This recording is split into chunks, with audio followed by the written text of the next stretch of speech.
Movie. I'm Mike. I'm Jay. And tonight, we are in your bedrooms, in your hearts, in your minds, in the bottom of your Taco Bell bag. But there's no fries in Taco Bell. There are fries at Taco Bell. Well, that was the stream. See you guys later. Did Bye. you turds have a good time watching your WrestleMania on Saturday? Yeah. Your We got a bone to pick. WrestleMania? We got a bone to put in you. Pick with you. Bunch of wrestling watching children. It says, action, is it snowing in Kentucky? Not unless my neighbor is doing cocaine. There's no snow on the ground. They could be, though. That's a possibility. Well, no, they're not here anymore. And oh, yeah, they didn't snort it. They smoked it. It was called crack cocaine. That's what they do. I didn't know anything about what happened in WrestleMania, so I have no idea what any of the matches were. I heard some people didn't like it, though. I did hear some people weren't that big a fan of it. I did watch the Hall of Fame, though, because Lex Luger was inducted. That was really good. And Triple H. Triple H had a good speech. Well, I know that. So little backstory, if you guys don't know, we put a lot of hard work into it, a lot of effort. We had pyrotechnics. Jay was inside the house. And what was I talking about? Yeah, we were going to go live on Saturday, but then I posted, I was like, hey, we're going to be live. We're going to hang out. It's going to be fun. And everybody was like, no, I'm watching WrestleMania. Why don't you guys just sit around and talk to the mirror and talk about your great experience at watching Thinners, you sinners? I was like, okay, we will. How about that? And we watched ghost videos together and held hands. That's right. That's what hetero males do in the dark. Duh, idiots. Don't worry. We filmed it. Yeah. Raw was cool. Everybody's talking about Raw. So, yeah, I don't know. Somebody was saying that WrestleMania was up and down. I don't know anything about it. I just heard through the grapevine, a couple of people online saying they didn't like it that much. But again, the Lex Luger induction was cool. It was cool to see DDP induct him. DDP is like awesome, dude. Like that guy is like saved wrestlers' lives, dude. Like that guy is like deserves like the Medal of Freedom or whatever they give in the U.S. of A. And then the Triple H speech was a little long, but it was still good. Yeah, I heard it went an hour and 7 minutes long. Did he say anything in there about how once he took over the reins from Vince McMahon, how he was planning to take WrestleMania, the biggest event of all, and have it centered around Travis Scott, the Fiend rapper, instead of John Cena in his big moment? I couldn't hear him a lot because Stephanie McMahon's wiener was in his mouth. So no, he actually, to be fair, he did thank her, which obviously, they have kids together and whatnot. And so that's all good and gravy. But, he actually did focus in a lot. Like he thanked, Scott Hall, Kevin Nash, all those guys that started out. He thanks the two guys in the gym when he was like 20 years old, helped him show him like the machines, how to use them. Me. And things like that. Yeah. You're old. I stopped after that day. And he's like, I got to step out of the limelight. I don't want to make sure that you get up, Chief. This is what Mike said to Triple H, but exactly. He was he's a good guy, but he also did thank Vince, which I know that some people got mad about. I was like, dude, the guy, you can't, like, I know Vince McMahon is a turd and a spawn of Satan. I understand that a lot of people hate him, but he did give the guy a start. Y'all wouldn't be again, did some apparently awful things, but I don't see how wrestling fans can argue with people in the business thanking him. I mean, it literally wouldn't be there if he didn't. I mean, that's a fact, right? As a person, he's probably awful, terrible. But as for what he did for the industry, it's undeniable. But the fact is, he also thanked Eric Bischoff, which got a lot of boos. But Eric Bischoff gave him his start in WCW. Well, and also, people still listen to Chris Brown, so that's the world that we live in. But what I had heard was, by the way, I hate that they split WrestleMania up into 2 nights. I think that's I thought it was like 3 or 4. No, it's just 2. It's just Saturday and Sunday. But I only watched one of those, and it seemed to me like a whole bunch of filler. You know what I mean? WrestleMania is supposed to be an event, like it's supposed to be a huge Super Bowl deal. Like spread it out to 2 nights to me is just egregious. And I heard, again, earmuffs if anybody like DVR'd it or something. But apparently what happened was they did this whole big John Cena thing, and he was going to beat Cody Rhodes. And apparently it was all bull crap, and he only beat Cody Rhodes because Travis Scott, the rapper, showed up and helped. And like it was all about that instead of John Cena's big moment. And everybody was mad. I didn't see one person said they liked it. Sounds like a promotional thing for McDonald's. Travis Scott Mill's back.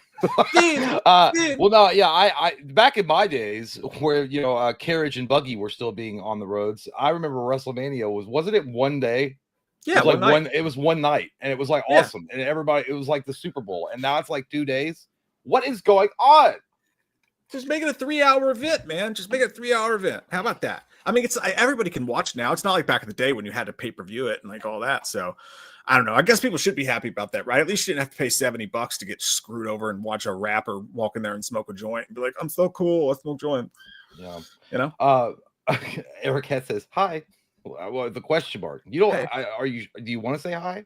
Or do you want to say hey? Or just not say anything at all? But it's nice to see you, Eric. We have so much to talk about. So much since the wrestling fans deprived us of a weekend together. We're just kidding, by the way.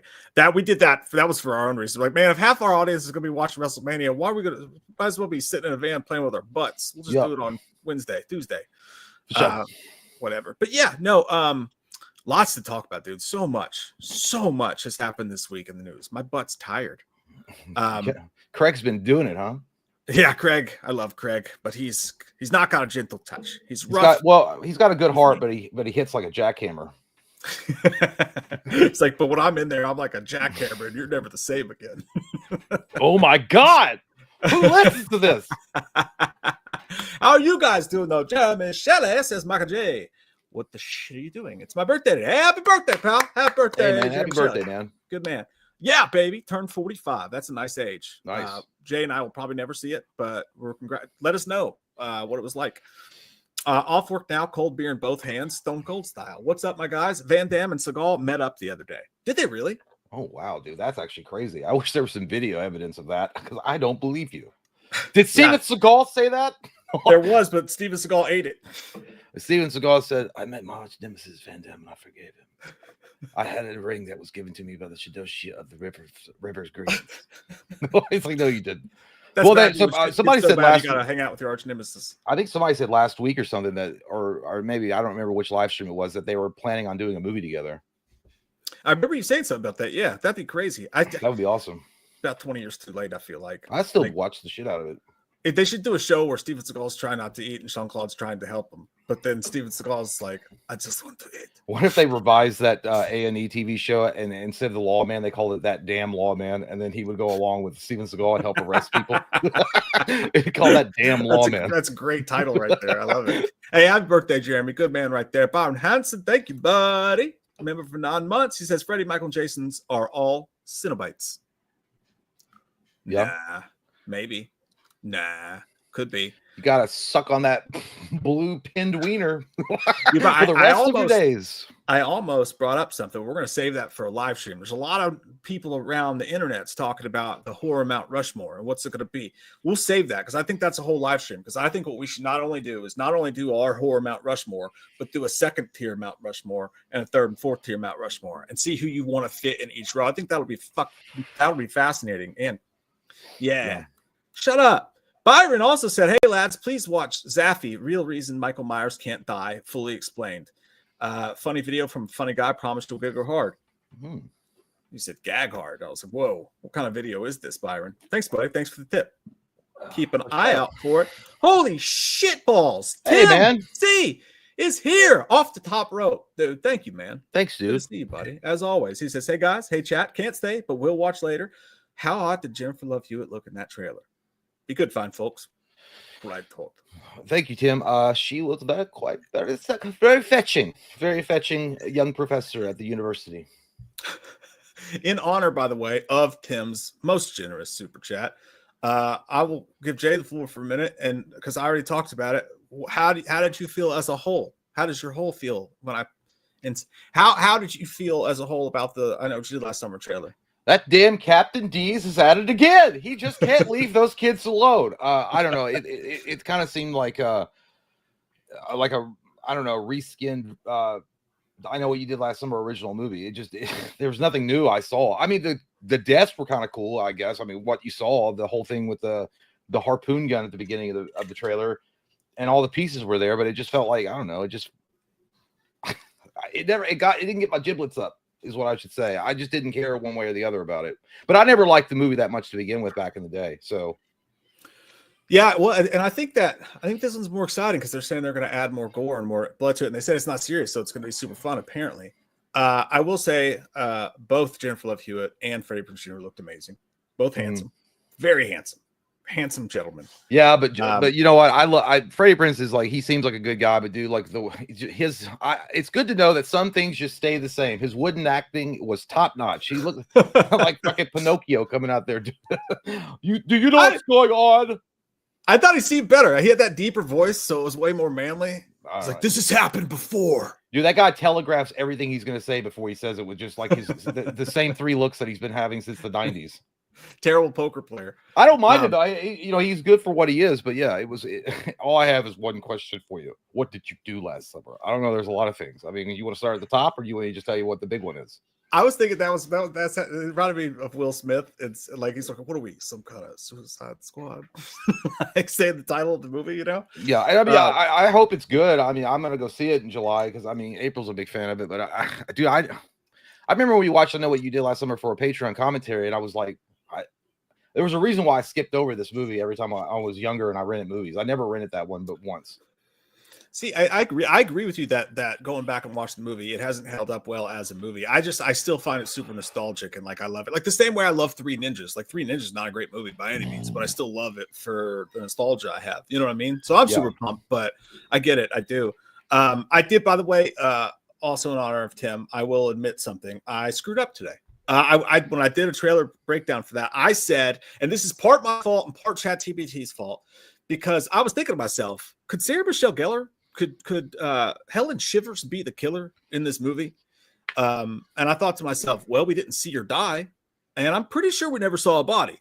And I went to ChatGPT and I said, hey, ChatGPT, what do you think? Do you think Helen Shivers could be the killer? And they were just like gassing me up, dude. They were like, yeah, man, we don't see a body or nothing. So I was like, I was right. We don't see a body.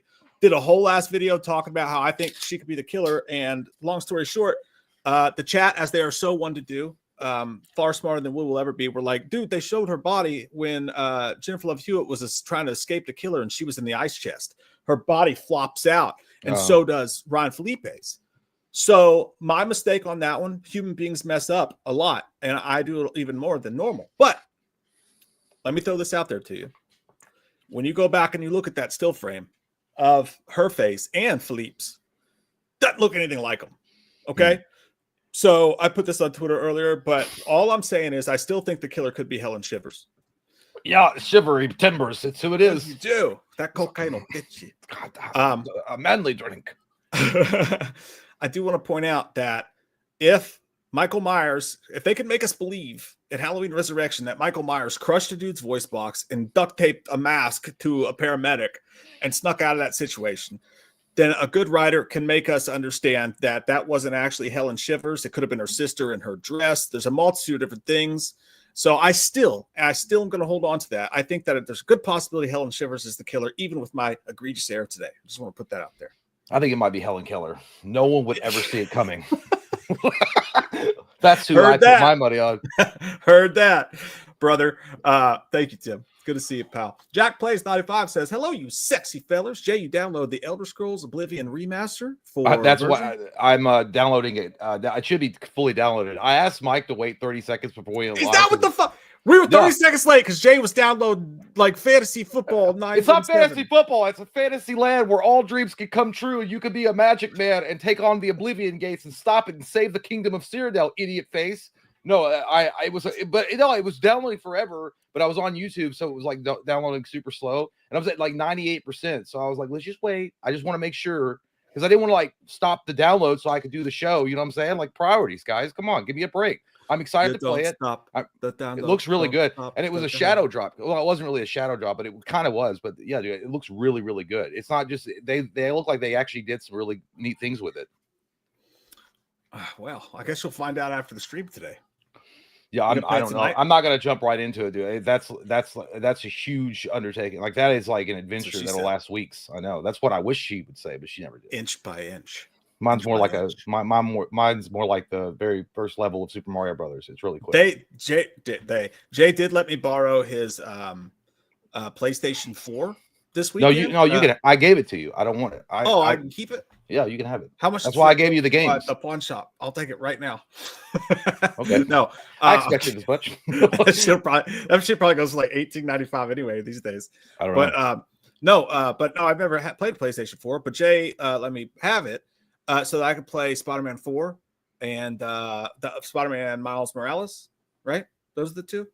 Mm-hmm. Those are the two. I haven't. Yeah, Spider-Man Miles Morales. Yeah. I'm very excited about it. Actually, I haven't had a chance to dig into it yet because this week's been a fucking shit show. But I'm looking forward to it. Kate and the girls are actually leaving. Dude, you're gonna be blown away by it. It's so good. The first Spider-Man game is incredible. The Miles Morales game is all right. It's a good game, but it really did feel like it's more like a DLC. After you play Spider-Man 1, though, the story, you're gonna be like, why haven't they made the movie of this? This is a perfect movie if they made the it. Miles Morales one or the Spider-Man one. Yeah, I'm looking forward to playing it. For sure. I might not play the Miles Morales one. No, you will once you get done with Spider-Man 1. You'll be like, I gotta know. Well, I mean, like you said, when we were off camera, I mean, he is black. Wow. So talk about like just taking your wiener out and pee-peeing on everyone's face and saying, you guys want to have a good time? Not me. I didn't give Sinners a 10. Not gonna play the Miles Morales game. It's I just can't get past it. Yeah. So yeah, well, you got to have priorities in life, and that's just what it is. It is what it is. You know what the thing is? Miles Morales. That's a joke. If anybody doesn't know us, that was a joke. Miles Morales' powers are pretty cool, though. I will say that. I'm very excited. Well, and again, I was trying to explain the combat mechanics. They borrowed heavily from the Arkham Asylum games, but refined it a little bit. Arkham Knight is still that's probably my top. Yeah, I know people that say it's sacrilege, but Arkham Knight is like my highest priority, or not highest, but my highest video game of Batman of the Arkham series. But that was already a refined mechanic system, but Spider-Man took it and did it a little bit better. But yeah, you'll like it. So if you like the Arkham games and the fighting styles of that, is there a skin can you buy skins? You don't buy them. I'm asking that question. I just want to know if, like, when you're playing the Miles Morales game, if you could buy skins. Yeah, you can unlock them.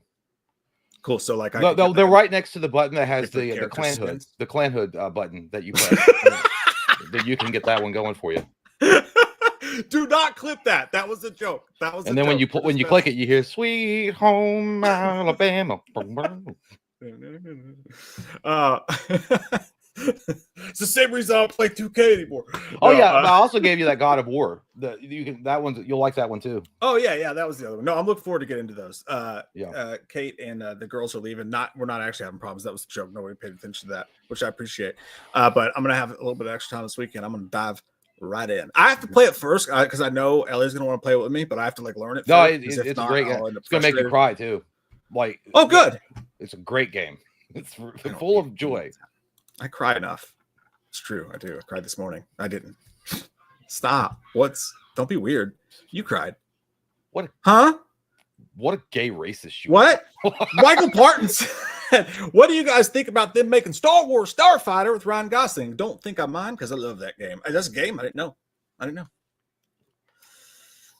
That's more of a question for you, Jay. I don't know what the fuck that means. Well, you were starting to freeze up a little bit. I was making sure it wasn't my internet. So I was waiting. I thought I was going to disconnect. And I don't want to make a stupid face as I did, but going. It was Ryan Coogler. Like that. Like when I freeze, usually I always have the best faces. Whoa. What do you guys think about making Star Wars Starfighter with Ryan Gosling? I think it's cool. I really don't know anything about it either, but Ryan Gosling seems like he fit in inside that universe just fine. What's that supposed to mean? He's got a big wiener. I don't know. Put his lightsaber. Honestly, like, to be fair, it's smart. I know it's smart marketing because I could not give a fart less about anything Star Wars right now, given the current landscape. However, I'll watch anything with Ryan Reynolds in it, Ryan Gosling in it, just about both. So I'll actually be paying attention to that. I think that the idea of them focusing on like a Starfighter type of movie where it's like a Top Gun in the Star Wars universe kind of is cool. If they do it that they kind of leave the Jedi stuff out of it and they don't really play around with the Force stuff and they just say, hey, we're going to make Top Gun in the Star Wars universe with Ryan Gosling as our Tom Cruise. I think it could be pretty dope. Yeah. Star Fox 64 was dope as fuck too, by the way. That's right. Foxy lady. Awesome.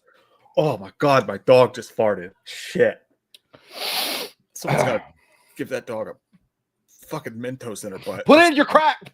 You stink. Holy God. Dude, it's hard to breathe in here right now. I agree with Stacey, by the way. Fall Guys should have been a huge success. That movie was pretty great. Too long, but good.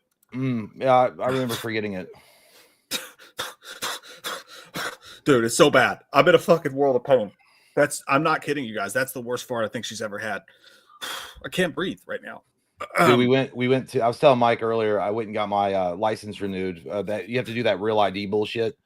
And I went to the. I guess it's the DMV. I don't know. I've never been there before, but it was in the Lexington area. And we walked in and we got seen pretty quickly. I was actually shocked. They have to send you like an alert on your phone to let you know when you're ready to be seen. And I walked in there and it was wall to wall.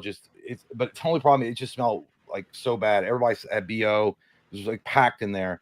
And the lady at the window didn't even look. She was like, "What are you here for?" It's like license renewal. And she's like, $28. I'm like, okay. And she's like, I need all this shit. So I gave her all this stuff. And then she was like, ladies, put the chairs back. There's a sign for a reason. And I'm like, yep, this is what I'm talking about. I feel like I swear to God, when I walked in there and after the whole interaction with this lady and then the whole screaming at these two girls that had moved the chairs, I felt like the Coolio song came on and I was in a Dangerous Minds. The situation was just not pleasant to me. And I wanted to get out of there because I was being very polite. I was like, oh, thank you very much. And she's like, you're welcome. Next. I'm like, all right, well, fuck you, bitch. I hate that shit, dude. Should have slammed a couch down and be like, evil dies tonight. And then just ran out. You should see my dude. They were like, all right, have a seat in there. And then look at the little blue dot and wait for the flash. It was straight fucking mugshot, dude. I was like, I should have blue steeled it though, but it was awful. Oh, mine was awful. The last license plate, I looked fat and like my shirt was all wrinkled and like my hair was super thin that day and it was like combed in such a weird way that I looked like I looked like Doug. I looked like I had three strands of hair going up and I was just like, it was bad. Well, April was standing right next to me and I was like, she's like, you gonna smile? I was like, no. It's like, stop talking to me while I do this. You're not my mother. I was like, then I got all self-conscious. That's why the picture's awful, dude. Maybe I will show you guys when I get it. I can't believe she was like, "Are you gonna smile?" Yeah, it was like fuck your mom at picture day. Yeah, I was gonna say, smile. Did she think you try on jeans afterwards? Do you realize where we are? We are in a demilitarized zone area. This is like North Korea up in this bitch. I wanted to leave. It was like dangerous. Did she take you to Kohl's afterwards and then make you come out of the stall with your pants on and make you do a little twirl for her? Yeah, no, I would have actually. I wish there was a Toys R Us still around. I would have gone there. It was so stupid, dude. Because I stood in line to tell the lady that I was here to check in for my license renewal, and I was like behind this other dude, and he was ahead, and he was like, "I got this on my phone. Like, what am I supposed to do? Is it just turn blue and then I'm around?" And she's like, "That's it." Like that. So I was already standing in line. She's like, next. And I got up to her and I'm like, you already answered my question because I heard that guy right there. I'm just going to go stand over there. And she's like that. I'm like, it.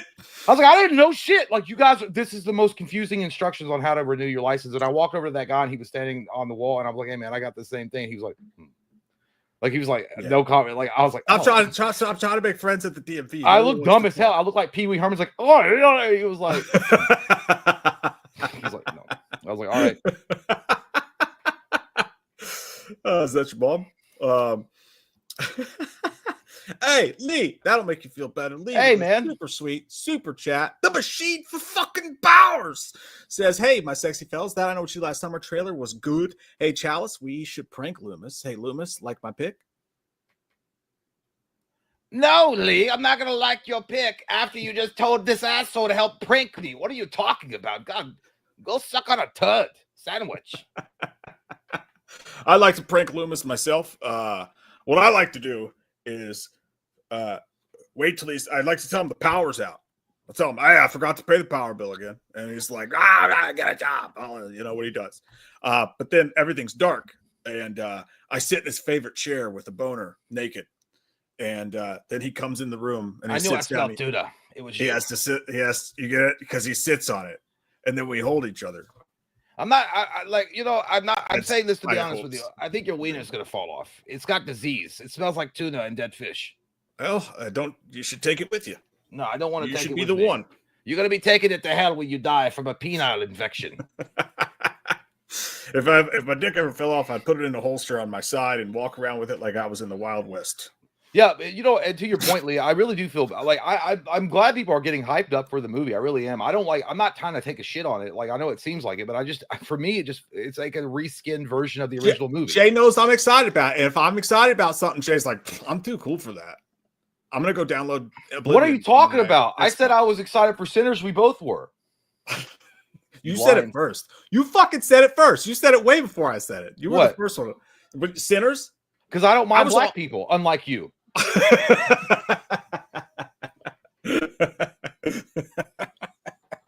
No, but Mike always has this theory that I'm contrarian to everything he says, but I think he's contrarian to what I say. But I'll do the same thing, and you'll be like, "This fucking sucks, dude. I don't like it at all." Thousands of hours of live streams. Thousands of hours of live streams. Nope. It's all in the footage, baby. It's fucking there. Like you just go through and look at it, and like if the proof is in the footage. We should hire somebody to go back and find all the times because that'd be great. Put a super cut together. Because I would say that someone go back, but no one wants to watch that shit. Okay, it only gets worse the further you go back. So no one's going to do it. But so you just have to take my word for it. Mike's held on to this since Paranormal Activity, dude. Since Paranormal Activity, he's held on to this. The one time he was like, "Dude, it was the scariest movie I've ever seen in my life," and I watched it. I was like, "It was a good movie. It was scary." And he's like, "Dude, you always." He's like, if you see it in theaters, you think differently." I was like, "Because I don't agree with you." That's what it is. You do it. You fucking do it. It really started with Scream. Jay just like out of nowhere. It's like, you know what? I fucking hate Scream. And I was like, where did this come from? I never said I hated Scream. I thought, yeah, because they are dog shit. You didn't hate them that much before. I don't hate them. Oh yeah, dude. I thought Scream 4 was horse shit. Scream 3 was bad. Scream 5 was all right, but still predictable shit. And Scream 6 had a terrible ending. Liar whore, liar whore, liar whore. That's Mercutio A said, "You two just fucking get it over with. We already did. Why do you think he's so mad?" Where do you think these problems started? Hey, love you, Lee. Dude, you're always too kind to us, man. Thank you so much. Thanks, man. Jack Plays with his wiener. 95. We already got that one. What? Yeah, we read that one already. Well, how about you shut your mouth and not tell me how to do my business? Why don't you stop being a contrarian? How about that Stone Cold crash his ATV into the ring barrier? That was funny, dude. Did you see the clips of that? No, I haven't watched anything at WrestleMania. I would show you, but WWE, you did not fuck with their clips. No, you show like in 1 second, dude. It's over. You did not do that. But dude, it's funny because Stone Cold rode his ATV in there, and dummy tried to turn around the ring, and he just ran into the barricade. And he didn't even hit it that hard. The barricade didn't even move. But some woman, like some NPC, was fucking She was standing there, and when he hit the barricade like 2 feet in front of her, she went, "Oh." was she like she passed out? I think she just fell down, and again, allegedly, she may have actually been hurt. But I think the internet's consensus is like that lady was looking for a paycheck. I was like, I'm gonna go out on a limb here.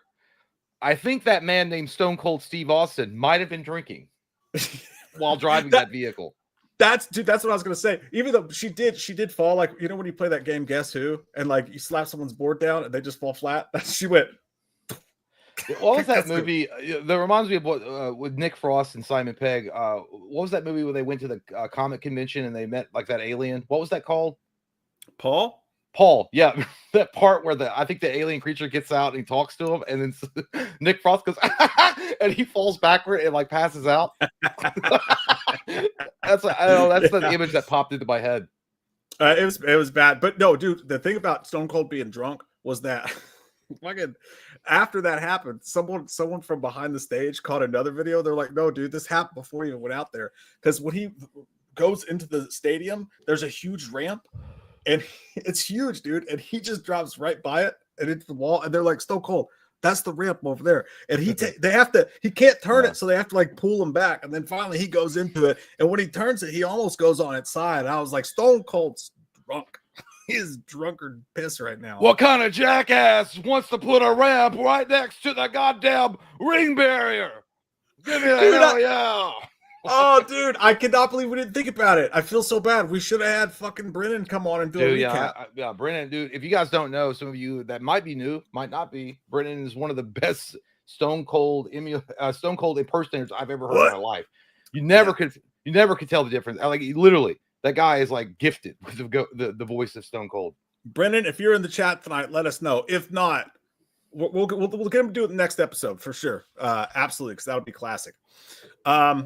Resident Dr. Evil says he drives those things professionally. He had to be drunk before he went out there. Well, yeah, maybe. Or like I would say that what happens is it's such a huge event. There's no way that you go out there sober. Like your nerves are probably fucking shot. Like it's different if you're wrestling. I mean, they're professionals, but like if you're just like, yeah, I'm just gonna do a little bit. Yeah, dude, like that's fucking crazy. Yeah, dude, he did look drunk. There's no doubt about that, and it's fine. I mean, actually, like that's pretty dangerous. You're riding right next to people on both sides of you. They should probably rethink that next time for sure. Stacey said he drank 2 beers in the ring. Oh, there you go. While in the ring, yeah. Joe Valentine says, dude, there's no way. If you're someone who drinks, if you're a drinker, I don't think there's any way you're walking out in front of however many thousands of people that is WrestleMania without having a couple of brewskis in your You got to. Well, I think that also they'd done, I don't know, because I didn't watch the actual WrestleMania event. So I watched the Hall of Fame. I didn't watch it live. I watched the Hall of Fame thing. Doesn't the Hall of Fame take place before or is it after? I think it's before, right? Probably the before. actual so he was on there. They inducted Bret Hart and Stone Cold Steve Austin's match from WrestleMania 13 as like one of the hallmark WrestleMania matches of all time into the Hall of Fame. And he was out there and he was talking about getting drunk afterwards. So yeah. I don't know if it's a few hours before or if it's the night before. I have no idea. I believe fully that there was a couple of brewskis in there, and I'm willing to bet you'll probably never seen Stone Cold operate another piece of heavy machinery at a wrestling event again. If I had to make my best guess, the fact that that person fell backwards, they're like, oh. That's so yeah, funny. apparently people were checking our left and right, like the lawyers and shit were. Joe Valentine said, chose Mania over Easter at the in-logs. #doghouse. That just seems like a sensible option to me, Joe. I can't go there with you, Joe, because it's hard enough for me to argue with the wife that I need to spend every Sunday of the football season like it's the most important thing in the world in front of the TV somewhere. I think I barely skate by getting away with that for football, which is like real, you know? Mm-hmm. I think if I tried that with wrestling, I think I'd be in fucked city, to be honest. Well, if you were like a hardcore wrestling fan that had been, if you followed it as religiously as you do like football, I don't think it would matter then. Right. It is WrestleMania. That is right. It's the Super Bowl of wrestling. So, hey, tell her that we said it was okay, Joe. I think you're just right, Joe. Maybe if you're like, honey, I can't go to your cousin's funeral because what's the other AEW I'm not is on True TV tonight. So I think then what happened? By the way, I don't want to divert this whole chat tonight to like talk about wrestling, but what the fuck happened to AEW? Like I remember when they were going to come out and they were like, a lot of people were like, oh, they're the resurgence of WCW. I was excited too. Like Chris Jericho was behind it. I was like, man, they got it. They understand it. And then like nowadays, what I hear about AEW, it's like watered down trash. I don't know if that's true or not, but that's just what I hear. That's what I hear too. That's why I hear that they don't even want Chris Jericho back. Well, and it's weird too, because I thought that out of everybody, Jericho would have been the guy because he was the one that talked about in that WCW documentary when they're talking about the fall of WCW. And he was like, when I heard what Vince McMahon had bought WCW for, because it was such a trash company when they sold it, he goes, I had the money to buy it. And I wish I had bought it. Yeah. Because that would have been, if WCW had survived and not been taken by Vince and just basically scattered apart and all the former wrestlers like just shot to the wind, I think we'd be in a great industry right now. I agree. Companies. I agree with that full frontal male nudity. I do. Immortal says, Jay, Oblivion remake thoughts? I will tell you some. Actually, by the way, I will play maybe tonight or tomorrow. I'll play a couple of I'll play maybe 30, 45 minutes of the game. And I will go on Patreon. And I will give a quick summary of what I think so far of the game. Oblivion remake, remastered. By the way, quick note about Patreon is that tons of videos coming to there. Okay, tons of videos. Just put like 3 or 4 up in the past week, including our Sinner spoiler review, and tons more coming. We just filmed a bunch of shit, so it's a good time to join. Diana, hey, Mike and Jay. Hey, Diana. Hey, hi.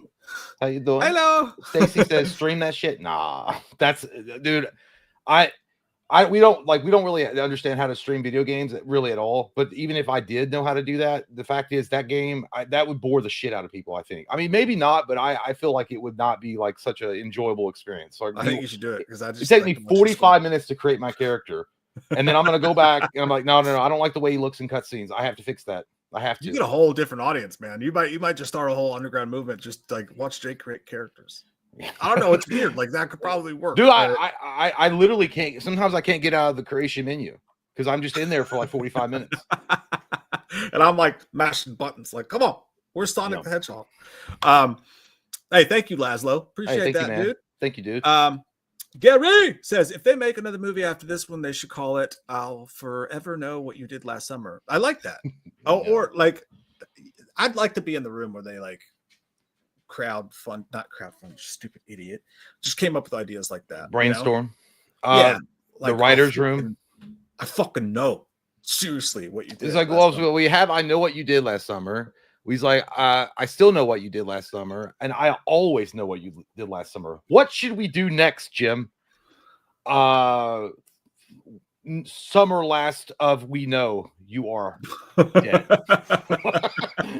That's actually hard. People. I'm having trouble coming up with one now that I said that. Like, I mean, you're just the best one yet, Gary. That's the best one we've heard so far. Alistair Jones. Alistair is a band, by the way. Half decent band. They have a few good songs. 5 years of masturbation. Hey, you guys. If you guys like WWE theme covers, check out Retro AI Music. Some awesome rock metal covers. Love you guys. Love you. Hey, cool, man. Thank you. Dude, what is one WWF or WWE, or it could be any wrestler actually. When you hear the music, it just pops. It's like, holy fuck, this is badass. Like it gets you going. For me, and it's I mean, there's none better than the fucking Stone Cold, dude. There's nothing. The glass shattering. Oh, yeah, that'll get you. That'll get you. I think the one that hyped me up the most back in the day, the Ultimate Warriors. Like that one was fucking pure energy, pure surge to your veins, ladies and gentlemen. But I will say also, who's got one of the coolest themes, and I don't even like him necessarily as a wrestler, is Bret Hart's actually got a really good one. Because I heard it again when he went on the hall. I was like, that's actually pretty sick. It's pretty dope. My initial thought always goes to even though it's not the actual song, but DDP again. Smells Like Teen Spirit. Basically, I don't know how he worked that out. It's not exactly Smells Like Teen Spirit. It's just a version of it. But dude, I fucking loved hearing that when I was a kid growing up. That was awesome. I got a lot of, like Edge has a good one. DX. Oh yeah, DX has got a good one. Greg, I didn't picture you for a Yeet guy. That's Jey Uso, right? I didn't picture that one. I think that I do remember that song a little bit. I think that was okay. I'm just not up with the currents. Degeneration X. That's what I'm saying, like DX. Did you say that? My bad. Triple H, the game. Time to play the game. By the way, he did when Triple H did his Hall of Fame speech. He did give thanks to the guy from Motorhead because he did that song for it. The Ace of Spades. Lemmy. Mm-hmm. Yeah, I didn't know he had passed. It's fucking Lemmy was the shit, dude. He's a cool dude. I'm missing one, dude. There was a big one that I cannot for the life of me think of. The right Rock. Now. The Rock's a good one. The Rock. Yeah. And then you always got the classic. I am a real love. Because you go dun dun dun dun dun dun dun. Yeah, there's some good ones. Let me ask this: which one's cooler? Take One, Kill One. Bang or Suck It. I think Suck It's that's tough, dude. I love them both so much. Well, here's the thing: DDP, when he came out with Lex Luger to give the to induct him, they played his song, but it wasn't his song from WCW because his song was like it was Smells Like Teen Spirit. Mm-hmm. It was something else. Oh, that's garbage. The original DDP song that I'll always remember was the one from WCW when they sampled Smells Like Teen Spirit and they used that as his intro. That was fucking cool. Yeah, dude, I can't believe that they switched it. That bums me the fuck out. I don't like hearing that at all. Not one bit. Sinner Roth, good man. My niece was here this weekend and told me Winnie the Pooh horror movie was her first horror movie. I said, "Oh God, no," and showed her Halloween Night. You corrected her. He is a real American. That's how it's done. Don't let her watch that shit. Garbage juice. Garbage. Yeah, her first horror movie should not be Winnie the Pooh. It should. Hey man. Isn't there sex? You're a good uncle. Fucking A, dude. You showed. Well, there's sex in Halloween. Yeah, but it's not the. I mean, well. Don't you see anything you like? Yeah, it's pretty bad. Yeah, well, there's some boobies, but still. Hey, well done, Sin Roth. You're a real American. Adrian, thanks, buddy. Trying to be hyped about WWE acquiring the top luchador company, AAA, because of potential new exciting luchador matches, but they'll probably just have a rapper intervene in matches with a 5-minute intro and ruin it. Well, I don't know when that started, man. Like, I don't know. Like, that's why it's unrecognizable to me in a lot of ways. Like, I understand. Like, I'm one of those older guys that like I like the kayfabe thing, but I can deal with like the Attitude Era, and I was cool with that. But when they started introducing this like the rapper shit, and they're adding all these, I don't know, man. I lost interest really quick. Like Triple H isn't a stupid businessman. Like he knows how to keep it on its feet. So it's doing well enough to where like Netflix was interested in purchasing it for whatever billions of dollars they did. But still, dude, like, I don't know. Like, I was thinking about that the other day. Like, how in the fuck would you ever get back to what it was before? Like, it's almost like an impossible. It's impossible. I don't know how you could do that. You can't reintroduce kayfabe. You can't. No. Well, I think you could. I think you got a new 52, the fucking thing. You know, do something legendary that clears it out and restarts it, whatever that is. And then also take your deal with Netflix and make that shit the next level of have a family-friendly show. Okay, have a family-friendly show. They already have multiple shows, and then do one show that's fucking adult-oriented. That was doing the shit The Rock was doing when he was out there hitting people with belts and dropping F-bombs and shit. Make a version for adults. You know, it doesn't have to be ECW, but just make the storylines adult. And get up better writers, dude. That shit, it's so fucking corny. Like, there's no reason it has to still be corny. You could actually get writers to get in there and make some really good storylines. And the storylines just suck, in my opinion. Well, yeah, I'm just not interested in the you know, who's going to rule the roost in the Honolulu soap opera with Roman Reigns and whatever the fuck is going on with the beads. I don't even give a shit about any of that stuff. Like, I don't know. Yeah, you're right. I think the storylines are very uninteresting. Like, I did love that new luchador dude that's been around for forever that they just introduced. That was the only good part about them premiering on Netflix. I can't remember his name, but he was fucking awesome. That dude ruled. You're right. Luchadors are fun as shit. Turlington, greatest name on YouTube, says protein shakes. I had a protein shake today. Felt really good about it. Paid $5 for it at the gas station. Felt like a fucking mark. But I still had one after working out, and I felt like a man again. Hit the Chinese buffet hard since last stream and had a gauntlet-sized duty. Yeah, that'll do it. Rock my man whistle so bad it had me praying, dear God, make me a bird so I can fly far, far, far away. Woo-wee. Man, yeah, dude, Chinese food is so fucking good, dude. It's so delicious, but it definitely will rocket launcher your poopies out 100%. You will get the screaming demons within 45 minutes of eating that 100%. Yeah.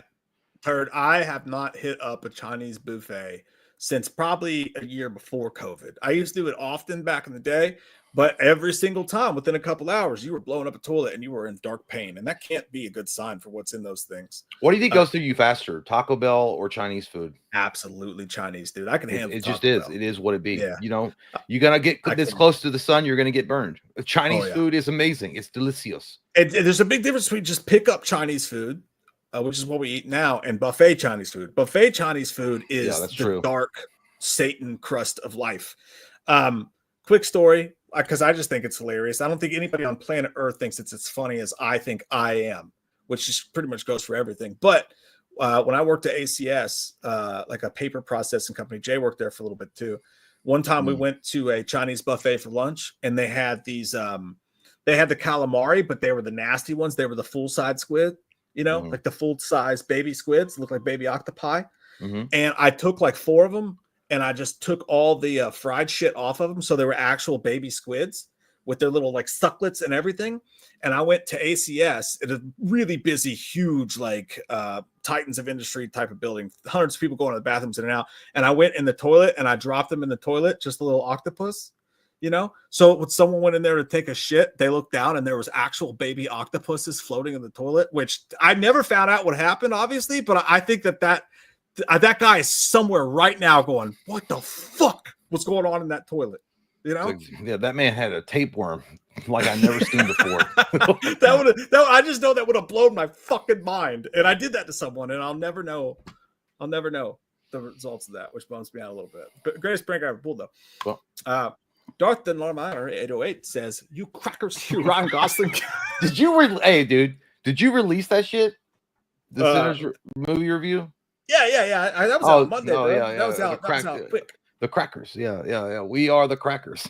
Did you not see that? Hey, no, I didn't watch it. No, I was ashamed. But I was like, I was like, if Mike and I ever had a WWE team, it'd be the crackers.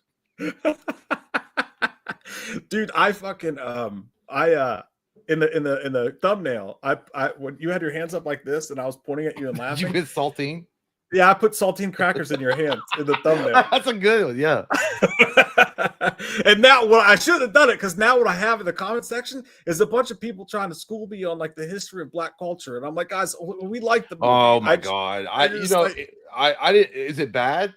No. Oh. Honestly, everyone's super respectful. Like sometimes when you do, you never know how people are gonna be. Everyone's super respectful, but some people like, no, you don't understand what this meant. And I'm like, dude, I know, we understood what it meant. We just, it's not. Some of that's not for us. You know what I mean? Like, I appreciate it. But yeah, like, the whole joke was it was a joke. Like, it was just the movie was good. I gave it an 8.0. Mike gave it an 8.5. I had a good time watching it. Yeah. But can we stop with the cracker conversation? Because it was every other time was crackers. And here's the thing. Yeah. I understand. That's what I think I even said that in the review. It was 1932 Mississippi. White folks ain't cool. Like, I get it, man. But it was like getting hit over the head constantly with it. And like it was actually more so on me because I said I didn't like the thing in the middle when they did the whole history of music thing. And people were like, no, you just don't understand the culture. I'm like, dude, it was very easy to understand what they were going for. I just thought it was self-indulgent. Just for me. I am wrong. Everyone loved it. I'm a dick. But everyone's super nice and respectful. But I got that though. But no, I understood what they were going for, but I understood it was kind of jarring too. Because it was like, I thought we were telling a vampire story, and now we got magical powers with this fiddle. Yeah. No, like this guitar. I wasn't even worried about posting a review on our channel because like everyone here is fucking cool for the most part, you know what I mean? But like it's when you go on Twitter and you've got there are some Watts that are on there, and they are like, if you don't think that Sinners is an 11 out of 10, you're just racist and you don't understand Black culture. And I'm like, but you're white. You're white. Like, that's it's okay to say, like, I really think this movie's great. Could have fixed this or that. Like, it's all right. You don't have to. It's okay. Timothy, calm down.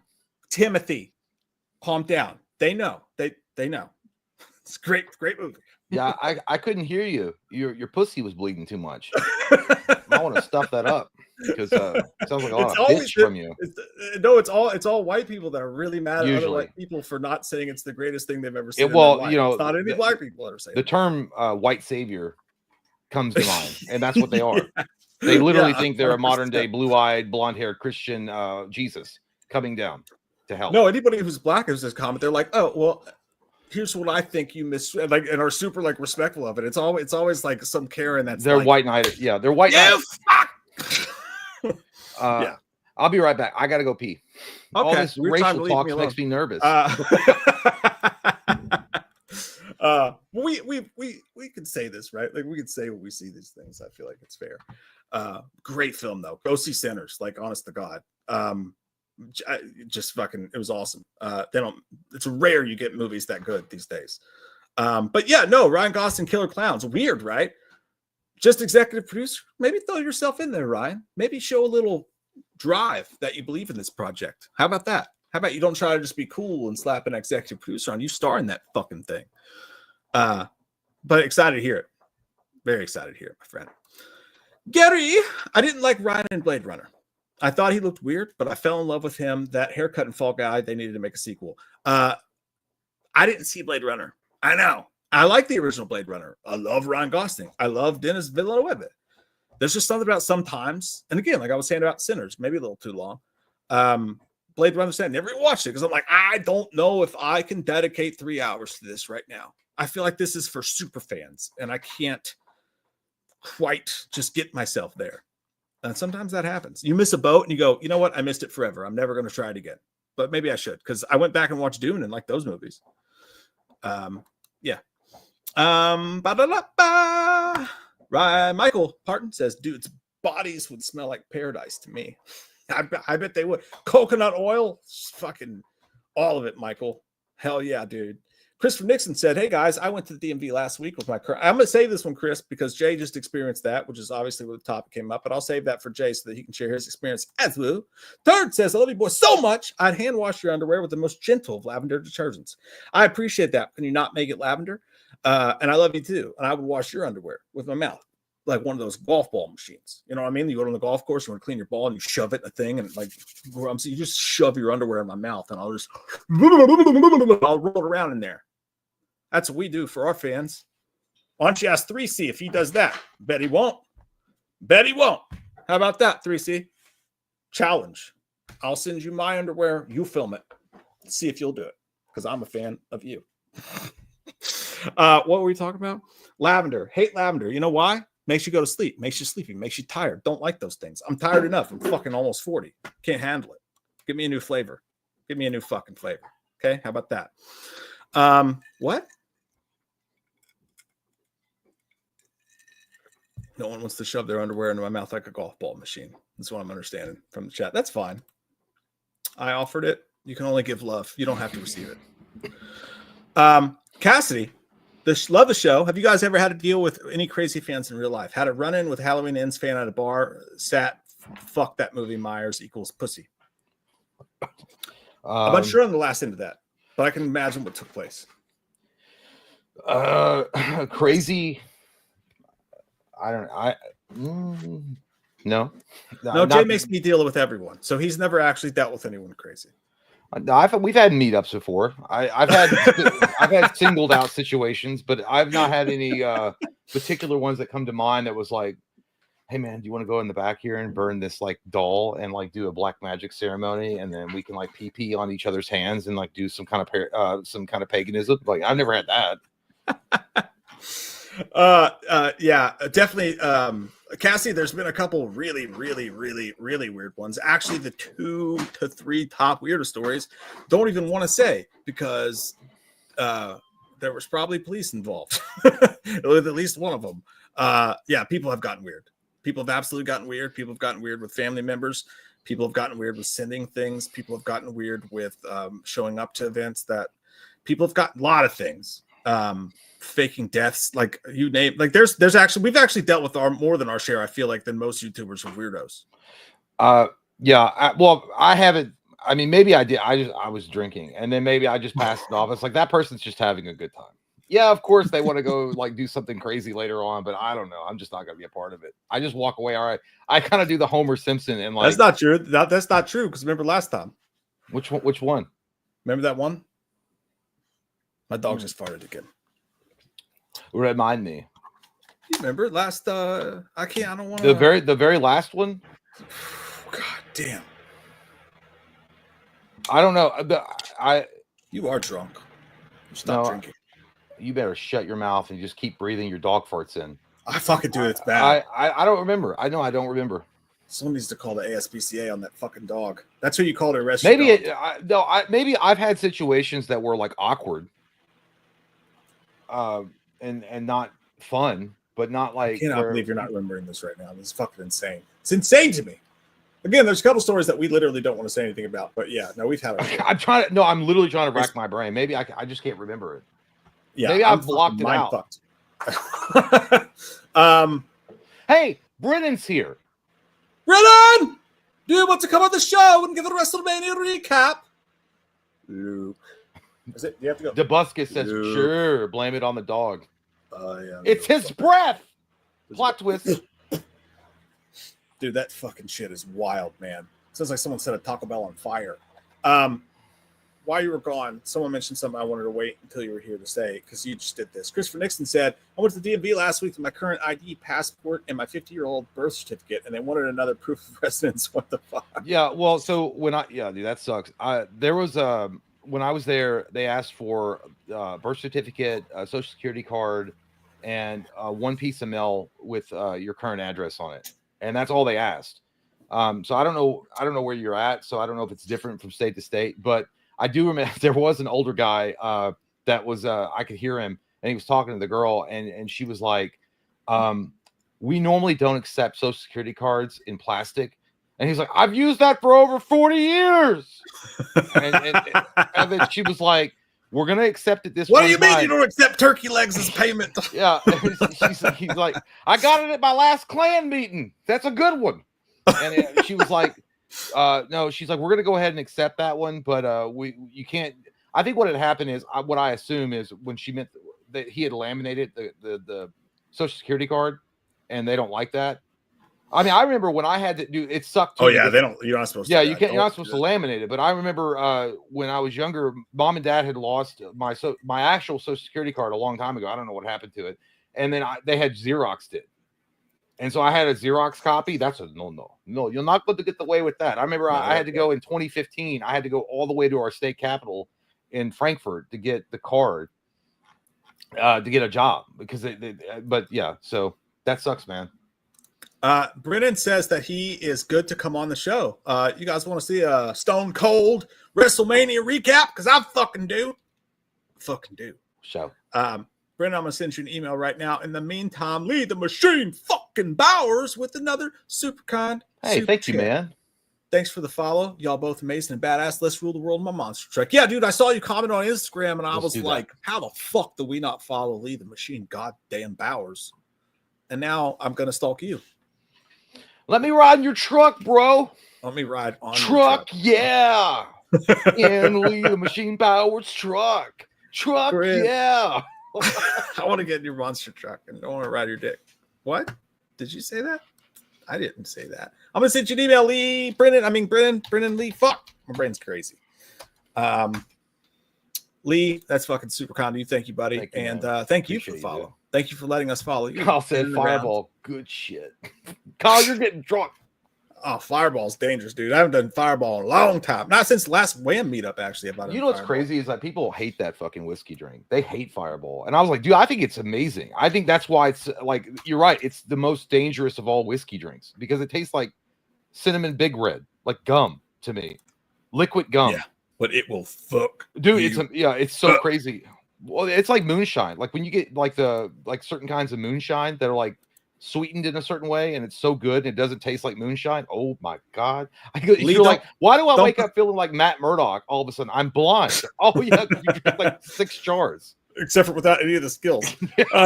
Lee, I just sent you an email. Don't come in yet. I gotta go pee real quick. I'll be right back. We're right after Lee, the Machine Bowers. We're at Kyle at 8:33. Oh, okay. Love you too, Kyle. Sexual 8:33. We've got Kyle. We've got Kyle. Hold on, I gotta get to it. Hold on, Kyle. Says, hey Wham fam, I love y'all. Best channel ever. Thank you, man. Hope you're having a good time. Be safe with those fireballs. Be safe. Not to mention, dude, that's the one whiskey drink I actually do like, and I don't do liqueur at all, but Fireball I can fuck with. But thank you, man. Love you too. Child of the Corn. Yo, fellas, finally watched Manhunter 86 and created a theory. Will's wife and sons. Okay, well, you know what? I don't know. I don't think I've ever seen Manhunter. I think that's more of a Mike question. So hold up, child. Hold up. We'll come back to you. But thank you, man. Thank you for being here. Turlington also says, over the weekend, wife hid her eggs for me. So, well, she had me like H4 Rev Sayer. Oh, you're a pilgrim, all right. You're a hunting it, ain't you? Yeah. She hid her eggs for me. What are you saying? I don't know what that means, but you know what? I understand. I'm glad it all turned out okay, turd. I'm glad it. Boot Scoot Boogie says, I really appreciate your breakdown videos. Well, that's the Mike, and I'm sure he appreciates that you appreciate that. I appreciate that he did it, and you're appreciative as well. So that's great. Good times. Wild Willie says, I hope you haven't given up on all Star Wars content. Andor is one of the best shows on television, and season 2 looks amazing. Well, here's the thing. There's been nothing that's really, but like for me, that's jumped out at me to drag me back into the Star Wars universe as it is right now. I'm not saying that it won't happen. I don't think I even watched Andor season 1, or I watched maybe a couple of episodes. I just wasn't like a huge fan of it. I understand it was a lot of people did enjoy that show. But I haven't given up on Star Wars. Like, I think that it's going to take a lot for me to get back into it, to be fair. I think they got to do something really radical. And I think they can. I hope they can. We'll see what happens. But thanks, Wild Willie. Tyler McInturf says, when Jennifer Love Hewitt turned around in I Know What You Did Last Summer trailer and said with tears in her eyes, what did you do last summer? I laughed out loud.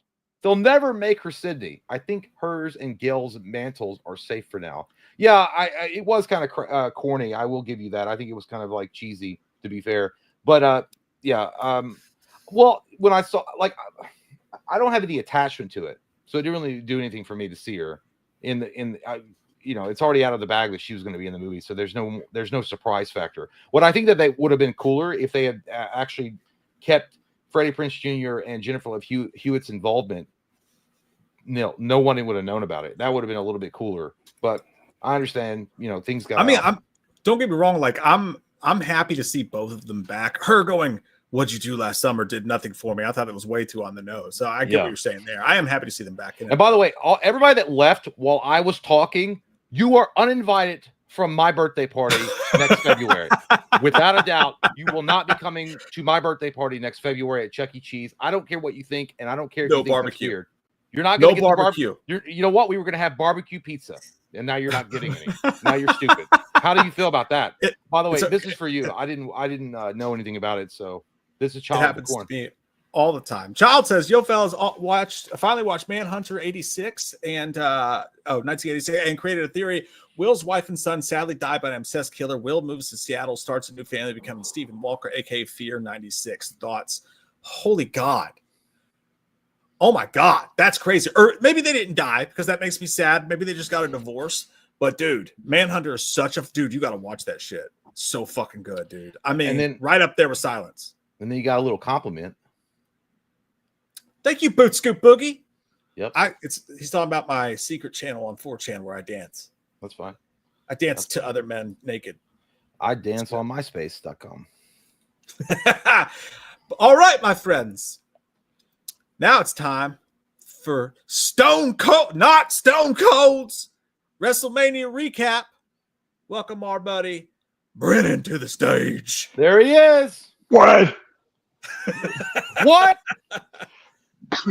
I wasn't really prepared for this.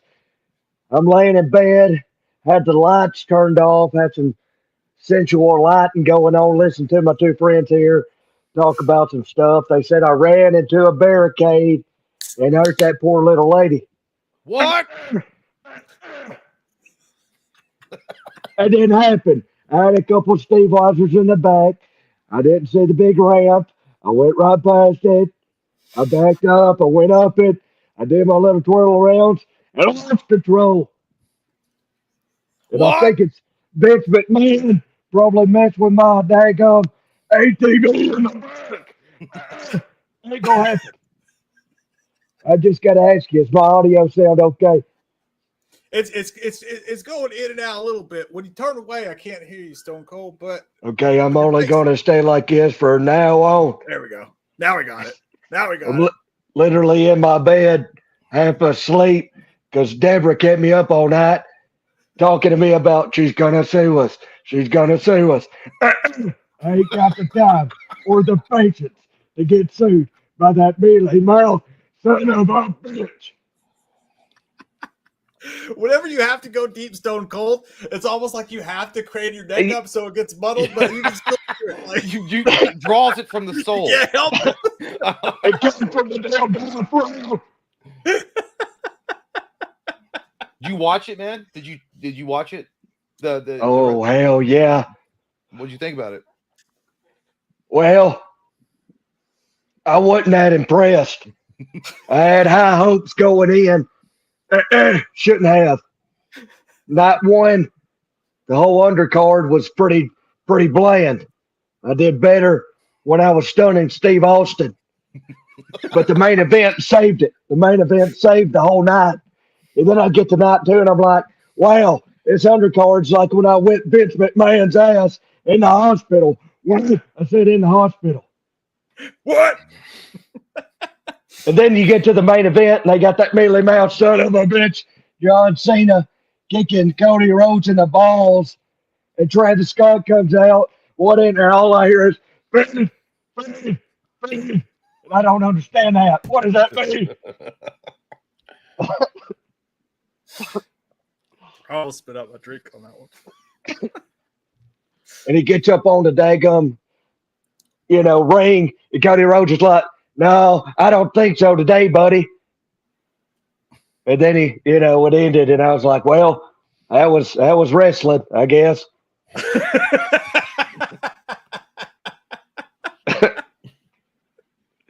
Well, as Brennan, what did you think?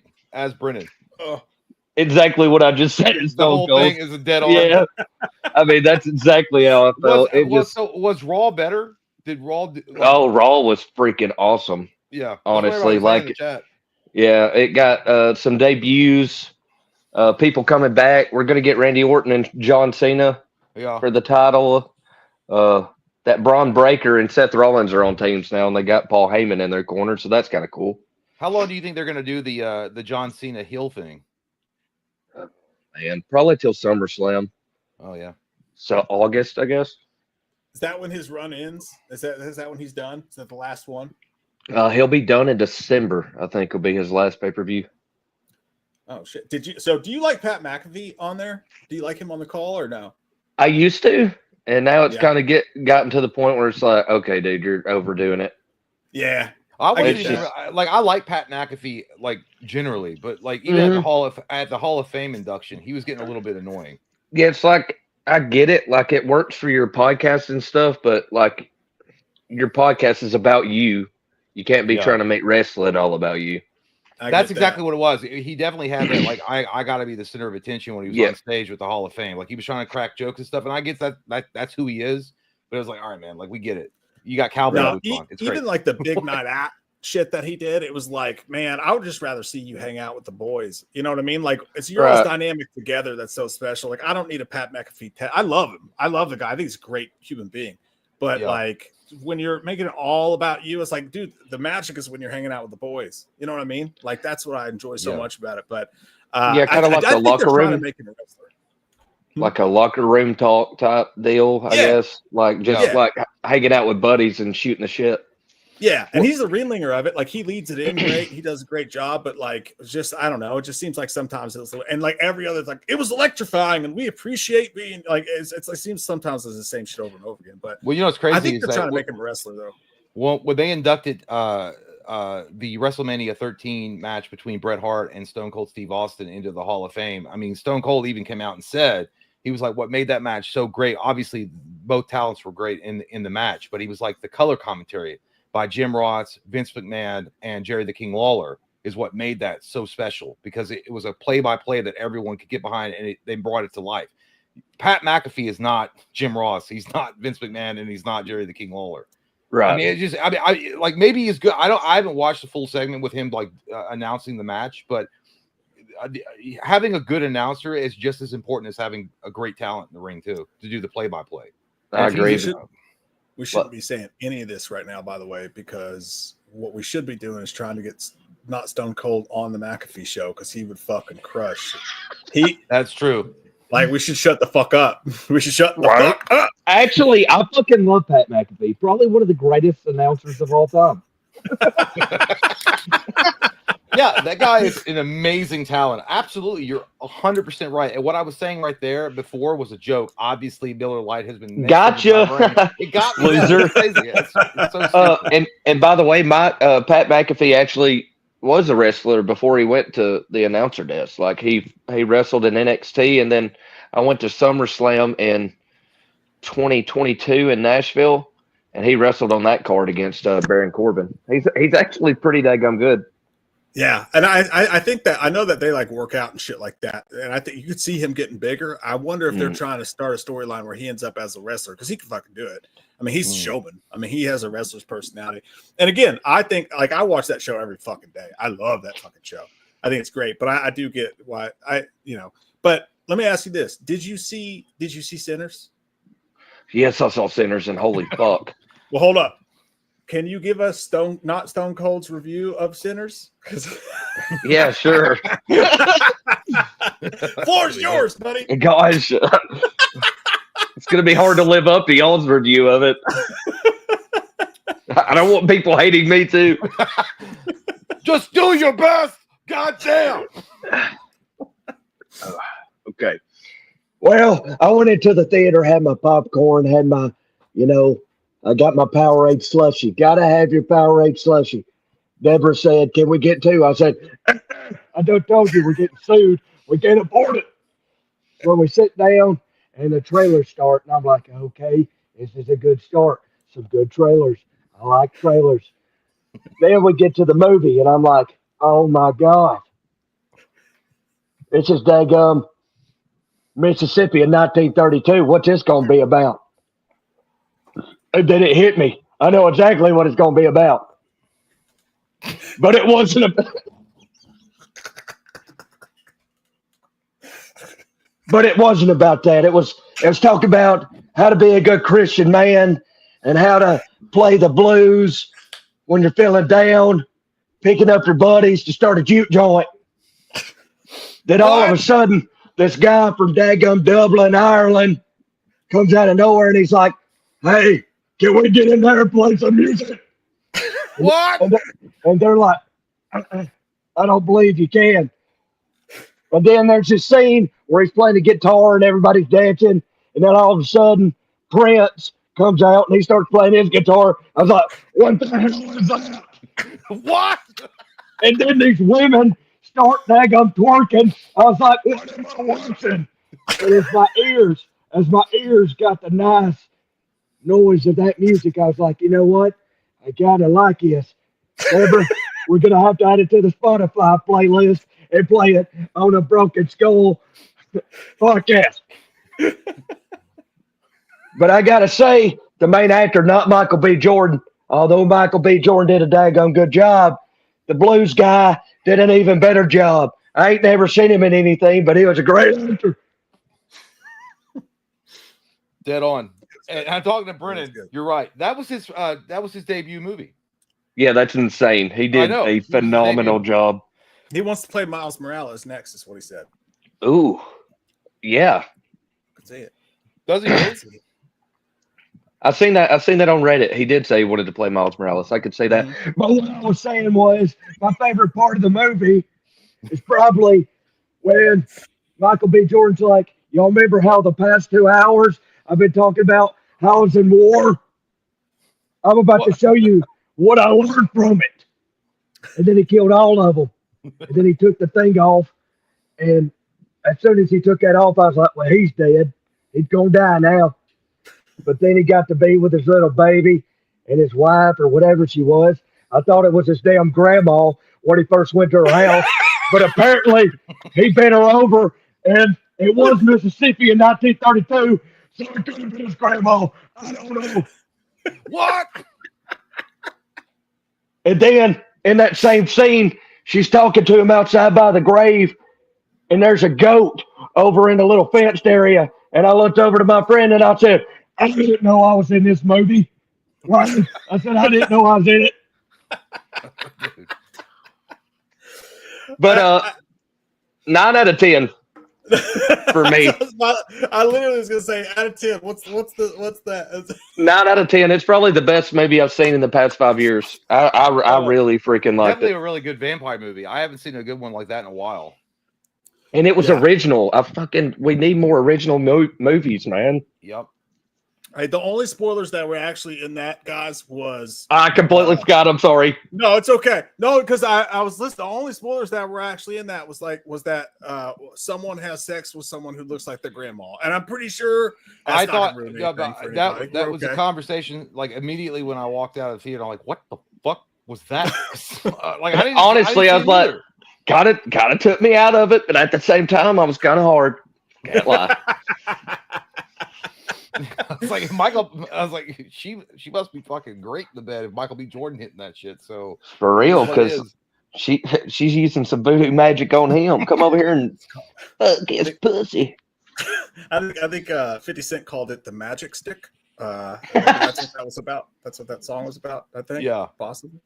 Yeah, I completely sorry everybody about the spoilers if there was any.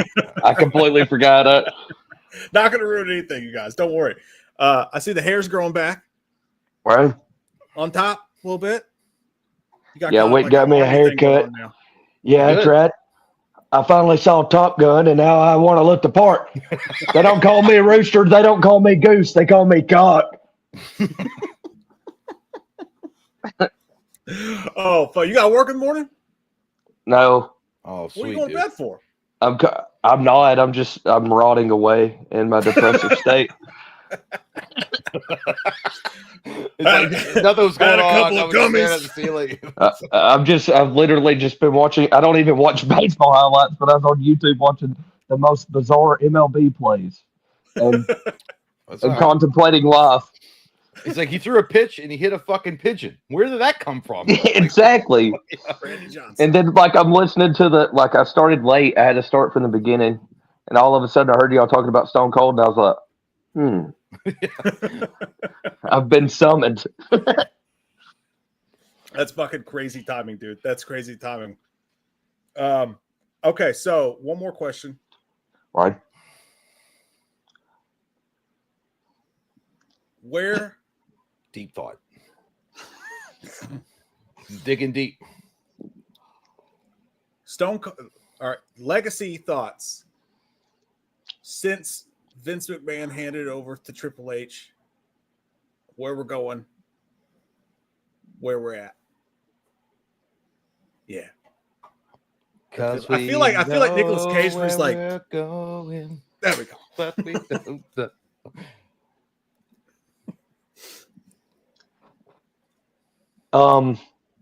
Yes. Mm-hmm. That's a good one. Yeah, Ah. I agree. That's what I was thinking. It was absolutely great. It's on a great trajectory. I need the ketchup. I can't find the ketchup. I see what you did there. Brendan, everybody. Brendan fucking Dix. Thank you, man. Thank you, dude. Thank Love you, y'all. man. Love y'all. You look like an air flight traffic controller, and in no way is that an insult. You look like a handsome air flight traffic controller. Come again now. You're damn right I'm coming in, and I ain't pulling out. Good night, everybody. See you, dude. Fucking Brendan, everybody. The fucking best, man. God, dude, he's so good. He's so good. We actually encouraged him when we met him at the meetup last year, like to start a TikTok or something. I don't know. I think that Mike suggested do like the news, like do little quick segments of the news, like 2 minutes, 3 minutes, or something like that. It would blow the And fuck then he up. did a Dude. joke, and he was like immediately like, I shouldn't have said that. No, that's exactly why people would love it. That's exactly why people would love it. Dude, the absolute fucking best, man. Thanks for taking the time, Brendan. You're the fucking man. By the way, I did know somebody said earlier, they're like, wrestling is gay. Let's get back to the horror stuff. I was like, okay. I think we just had a better review of Sinners than either of us gave. Well, 100%. Yeah, I was like, all right, well, So- the producers have spoken. I guess we have to get back, or we're gonna get our funding cut by the producers, or we're fucked. By the way, Brendan's the best, dude. when I made that joke about when I walked out of the theater of Sinners, and I was like, what the fuck is that? I always get that from that dude that was in Resident Evil. You remember the Mila Jovovich? I never watched the first you didn't watch the first Resident Evil Dude, movie? every time he fucking leaves the rest of the night, I'm like, I didn't watch it. I don't know where it's coming from. Like, again, it's stuck in my brain. I never watched them though. Mm. I watched the first one. So, well, the guy that the environmentalist that is with Mila Jovovich in that movie, there's a scene where the liquor is like showcased on screen through a security camera, and he was like, "What the fuck was that?" It was always a funny line. That dude just got arrested on body cam footage. The guy in the movie did? Yeah, it was crazy. You're not talking about Haley. You're not talking about Sixth Sense kid, are you? No, it was the environmentalist buff dude that was like hanging out with Mila Jovovich. He became Nemesis in Resident Evil 2. Oh, okay. Because Haley He's Joel mutating. Osment, I want him in the Nemesis program. That guy. but Haley Joel Osment. I think that's who it was, right? The Sixth Sense kid. He just got arrested on body cam footage, by the way. Oh, I got to watch that. I haven't seen it. He was coked out at a fucking ski resort. He tried to get on the ski resort. He tried to get on the ski lift backwards with no helmet or some shit. So and you know when they arrested him, he's like, I'm being arrested by Hitler. And then he called the guy the K word. The K word. I don't think you could say that. I just have to fill in the blanks. Is it a slur? Yeah. Oh, okay. Yeah. Well, that's bad. I know what you're talking about then. Yeah. And then but it's wild, dude, because it's like the exact opposite of when Mel Gibson got arrested for saying crazy shit. Fuck. Instead, now if you look at Twitter, they're like, fucking Haley Joel Osment's the best. I'm like, wait a minute. When Mel Gibson did this, I don't feel like everybody was very excited about it. Man, I was gonna say that joke and Nighttime ruined it. I was gonna say that. Now I can't say it because you already said it. He says, I see Coke people. It's not that funny, so you didn't miss out on Well, anything. None of you guys are funny. I was gonna so- say, I'm just kidding, dude. I see Snowman, but you know I what? see That's Snowman. fine. Forrest Bump. Well, I don't give a fuck about bumps.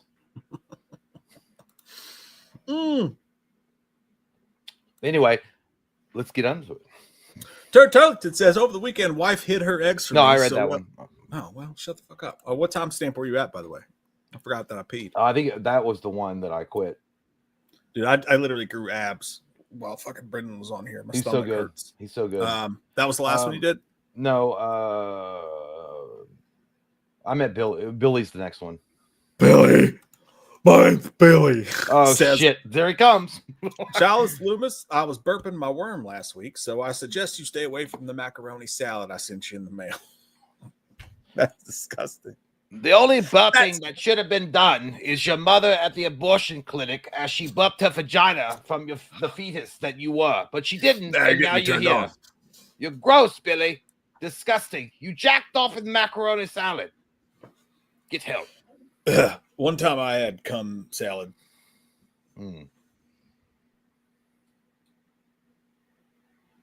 That's the end of the story. What? Notice the solos on his mouth. Adrian! 2 non-franchise horror movies, Until Dawn and Clown in a Cornfield, have my attention. Just hoping for some fresh, original horror to thrive. To be honest, I agree. Oh yeah, Until Dawn comes out this week. Until Dawn comes out this week. Clown in a Cornfield comes out soon. I'm more excited for Clown in a Cornfield. I am excited for Until Dawn. People are mad, though, about Until Dawn. They say it doesn't follow the game at all, and I fucking hate that. I've never played the game, so I don't care. I'm just looking for a fun horror movie. Yeah, I've never played the game either. So I like based on the trailers I saw, it looked good. I don't know. It looks like a cheap popcorn horror movie, to be honest, but it still looks good. Actually. Yeah. But it still looks good. Well, it looked, yeah, exactly. I think like that's the movie you go and see and have a good time watching, and you're like, you know, I'm not gonna remember it probably after today, but it was a good time. That's what I think. Could be. Tanner Bowles, handsome young man. I can tell because we're in the picture with him. Jay, you remember that creepy guy in the line at karaoke? Oh, he was yeah. really into haunted houses. Yeah, but that he wasn't a fan or a subscriber. That guy was just weird. I feel like I attract that. Maybe it's my stunning personality, but yes, I do remember that dude. Tanner actually was in the line of fire with me. We were like 2 militiamen in Vietnam, and they had come over the hill and were threatening us. Yeah, you're right. I do remember that. That guy was very scary. That was like, you guys like haunted houses?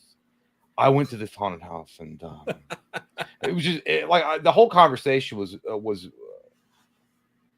surreal and a bit scary. Yeah, I wasn't in that line with you guys. I think you guys were getting me a beer along with yourselves because we were taking turns getting each other beers. It was a great night nonetheless. Mike Parton says, I'm going to see Until Dawn Thursday, he's feeling caucasously optimistic, but he thinks he'll enjoy it. Those Pony Smasher has not disappointed. That is true. And I mean, if you're not looking at the Shazam movies for sure. I like the first one. I like Shazam 1. It was fine. Yeah. I mean, but yeah, no, I'm excited. I think it's gonna be good. I'm excited for it. I think you're right. I think it's gonna be a popcorn movie that's gonna be a good time in the crotchal regions. Hey, of Dogtown, gifted thank you, man.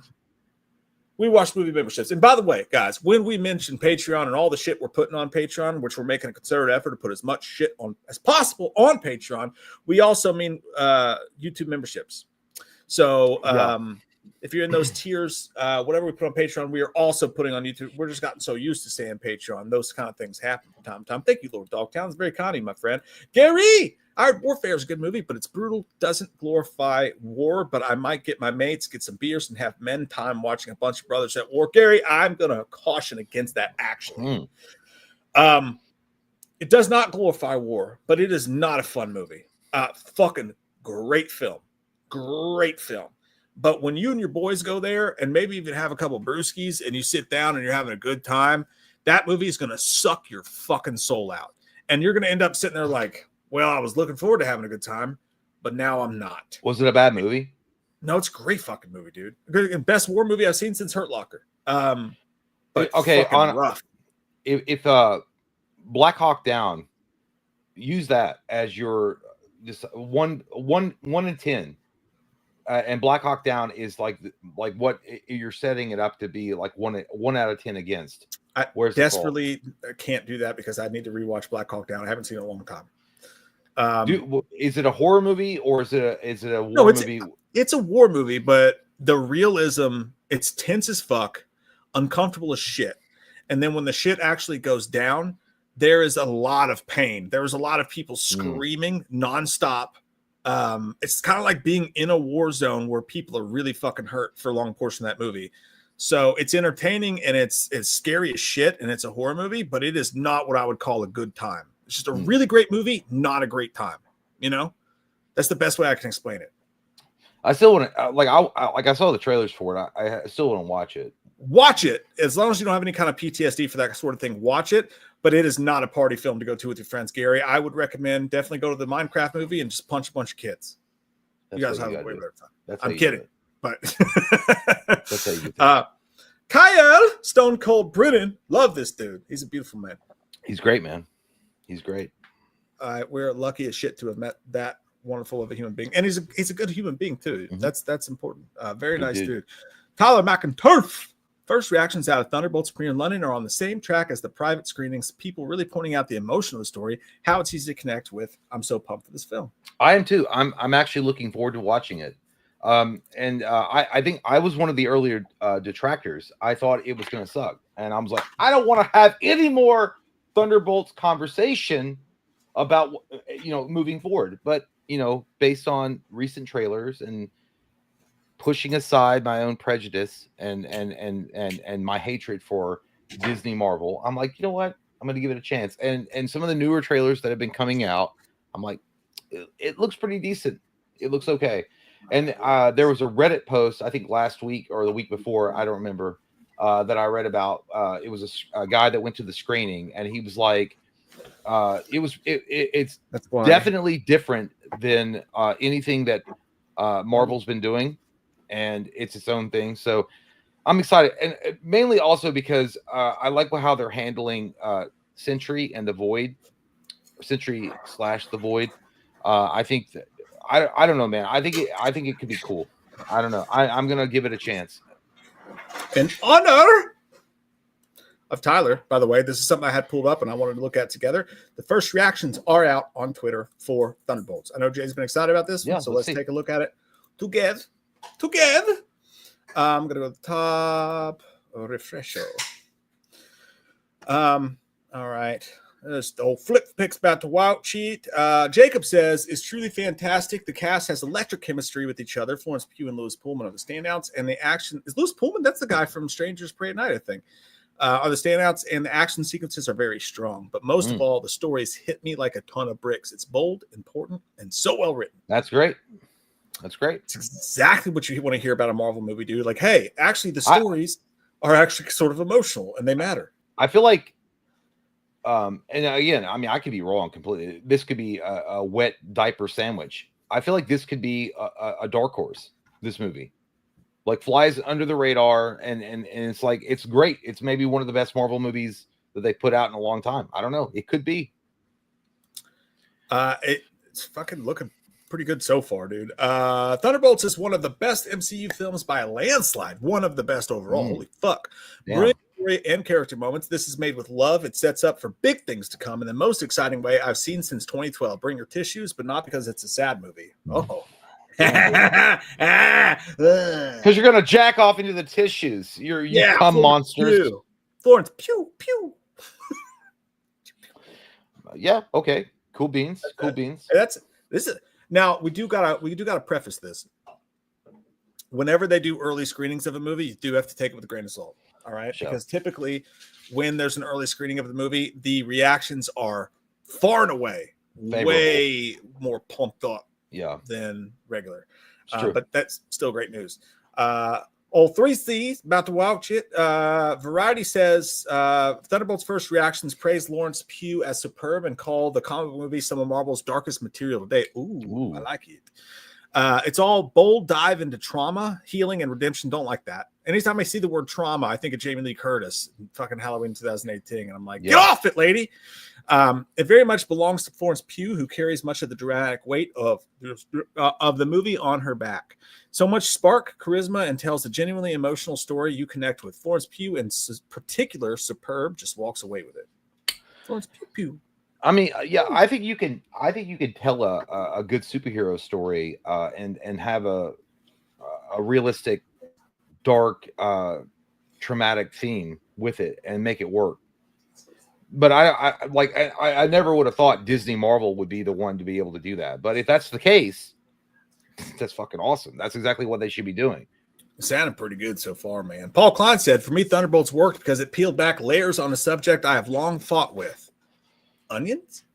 Florence Pugh continues to be a standout. I laughed, but I also cried at a story I think people will relate to. Weird in places in the best way. Can't wait to see it again. I'm liking what I'm hearing, dude. Well, here's the thing. I look at Thunderbolt, like in the comics, they weren't really like this, I guess. But generally speaking, they're outcasts. You know, like they're people that they may like they were the JV team trying to make varsity, and they didn't make the cut. They're the loser squad essentially.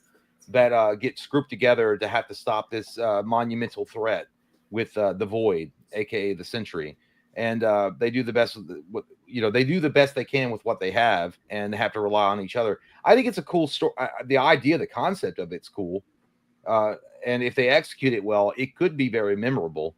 Which, based on these reviews, that's what they do. But again, like Mike said, you got to take it with a grain of salt, because if you get an early screening, you want more early screenings. You want to suckle at the tit, as they say.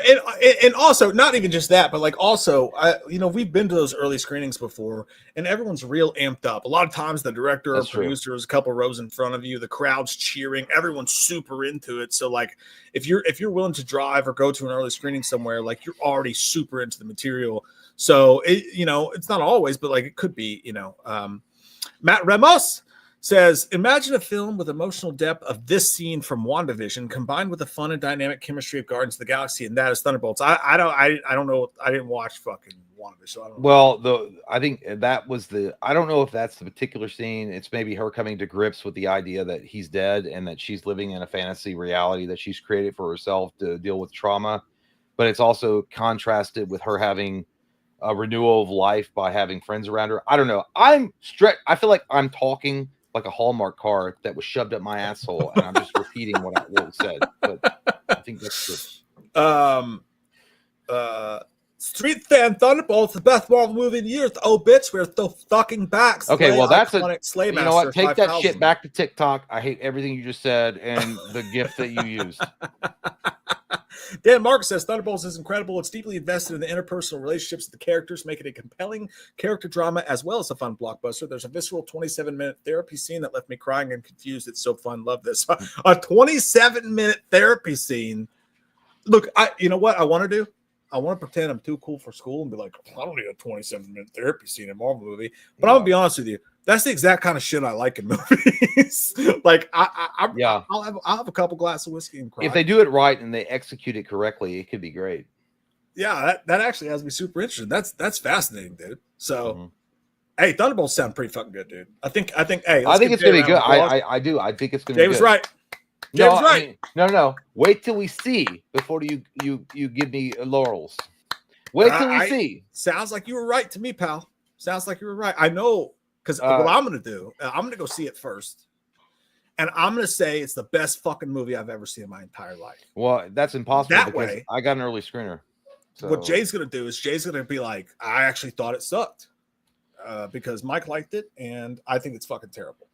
This is called setting up the punch. This is me saying I'm going to go see something that I know that I'll like, possibly. But even if I don't like it, I'll pretend that I like it, but only because I want to prove that Jay only goes contrarian to me. I'm playing your game now, you contrarian slut. That's not true at all. You're the contrarian. It's not me. I'm on to you. I'm 7 steps ahead, like checkers. Checkers. If you're really then good you're fucked. If you're really you mean chess? You don't know. I don't need chess. Checkers is. I'd rather be great at checkers than okay at chess. You know I think it's one of those movies. I really do. I think it's going to fly. Like, I think a lot of people wrote it off, and I did too. When I saw the initial trailer for it, I was like, I don't care. I don't give a shit. And then the more I thought about it, and the more I saw of it, I'm like, you know what? It could be good. I honestly think it could be one of those movies that come out and surprise the fuck out of everybody. And they're like, hey, this is actually a good flick.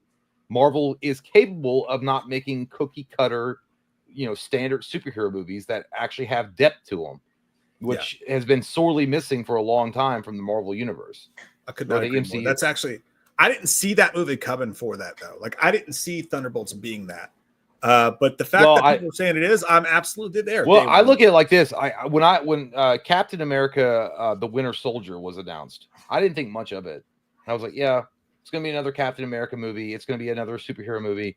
And that movie was awesome. That movie was very much like a Jason Bourne type of movie in the way that they wove the story together and so different than what's the current status quo for MCU movies, where it's like, cookie cutter after cookie cutter bullshit. Yeah, no, I agree with you, man. It sounded pretty fucking great. Crazy Saint said, "Hey guys, what do you think of the King Spawn set photos?" I don't know. King Spawn.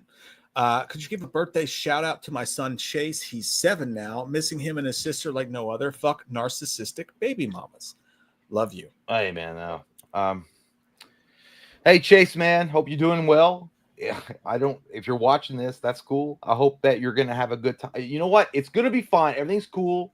We're gonna have a good time, and you're gonna have a good time if you're watching. And hello. Yeah. Hey, Chase, hope you have an amazing birthday, dude. Have an amazing birthday. Have all the fun, because 7 is a super badass, awesome, excuse my language. It's a super badass, awesome age. And just enjoy it, man. Enjoy being a kid. And you have safe yoo-hoos, only yoo-hoos. Up with hope, down with dope.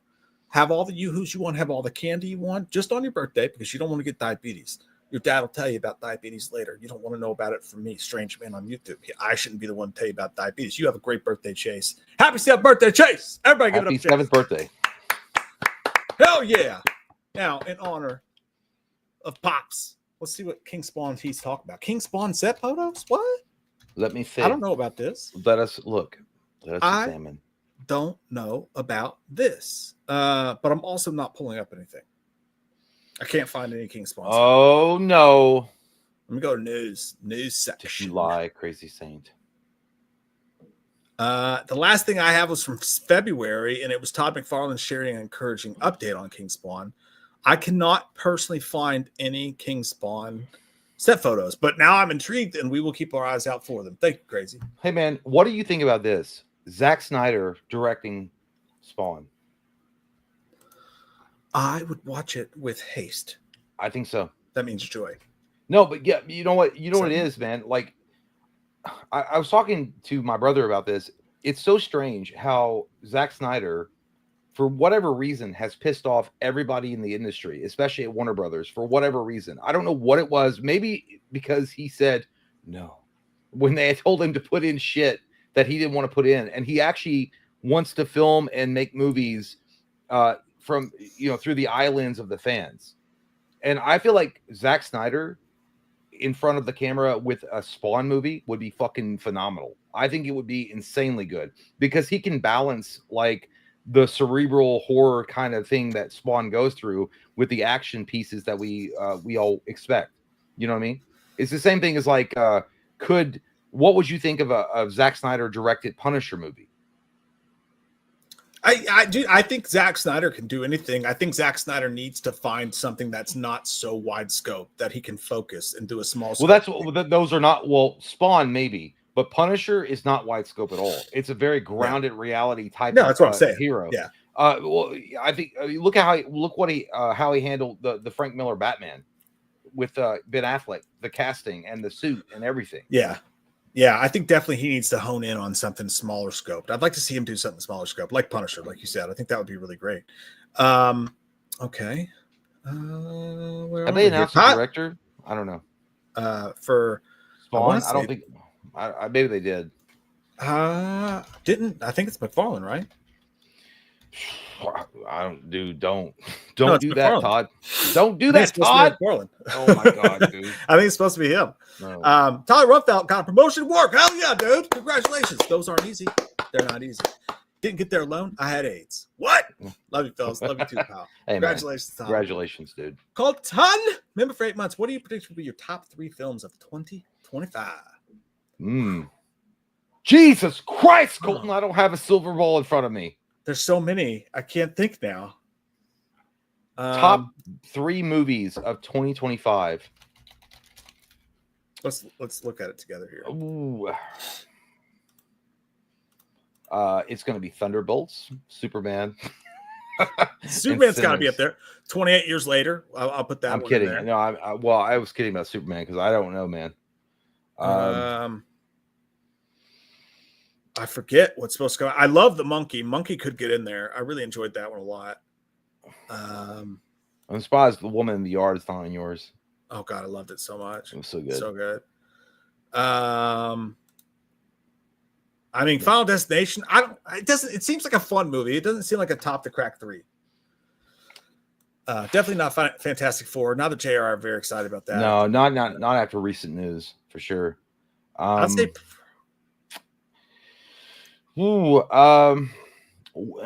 Actually, we haven't talked about it at all. But Weapons, the most recent trailer that just came out, the 45-second trailer. That could be a sleeper hit. I'm gonna say Mission Impossible. I'm just gonna wing it, dude. I'm gonna say Mission Impossible, The Accountant 2, and The Monkey. I'm gonna say that right now, but I don't know how that'll turn out. But that's what I'm going with. I need time to think about that. That's a great question, Colt. Yeah, I can't answer you here, Colton. I don't know. Well, you know what? I can't do it. By the way, speaking of Mission Impossible.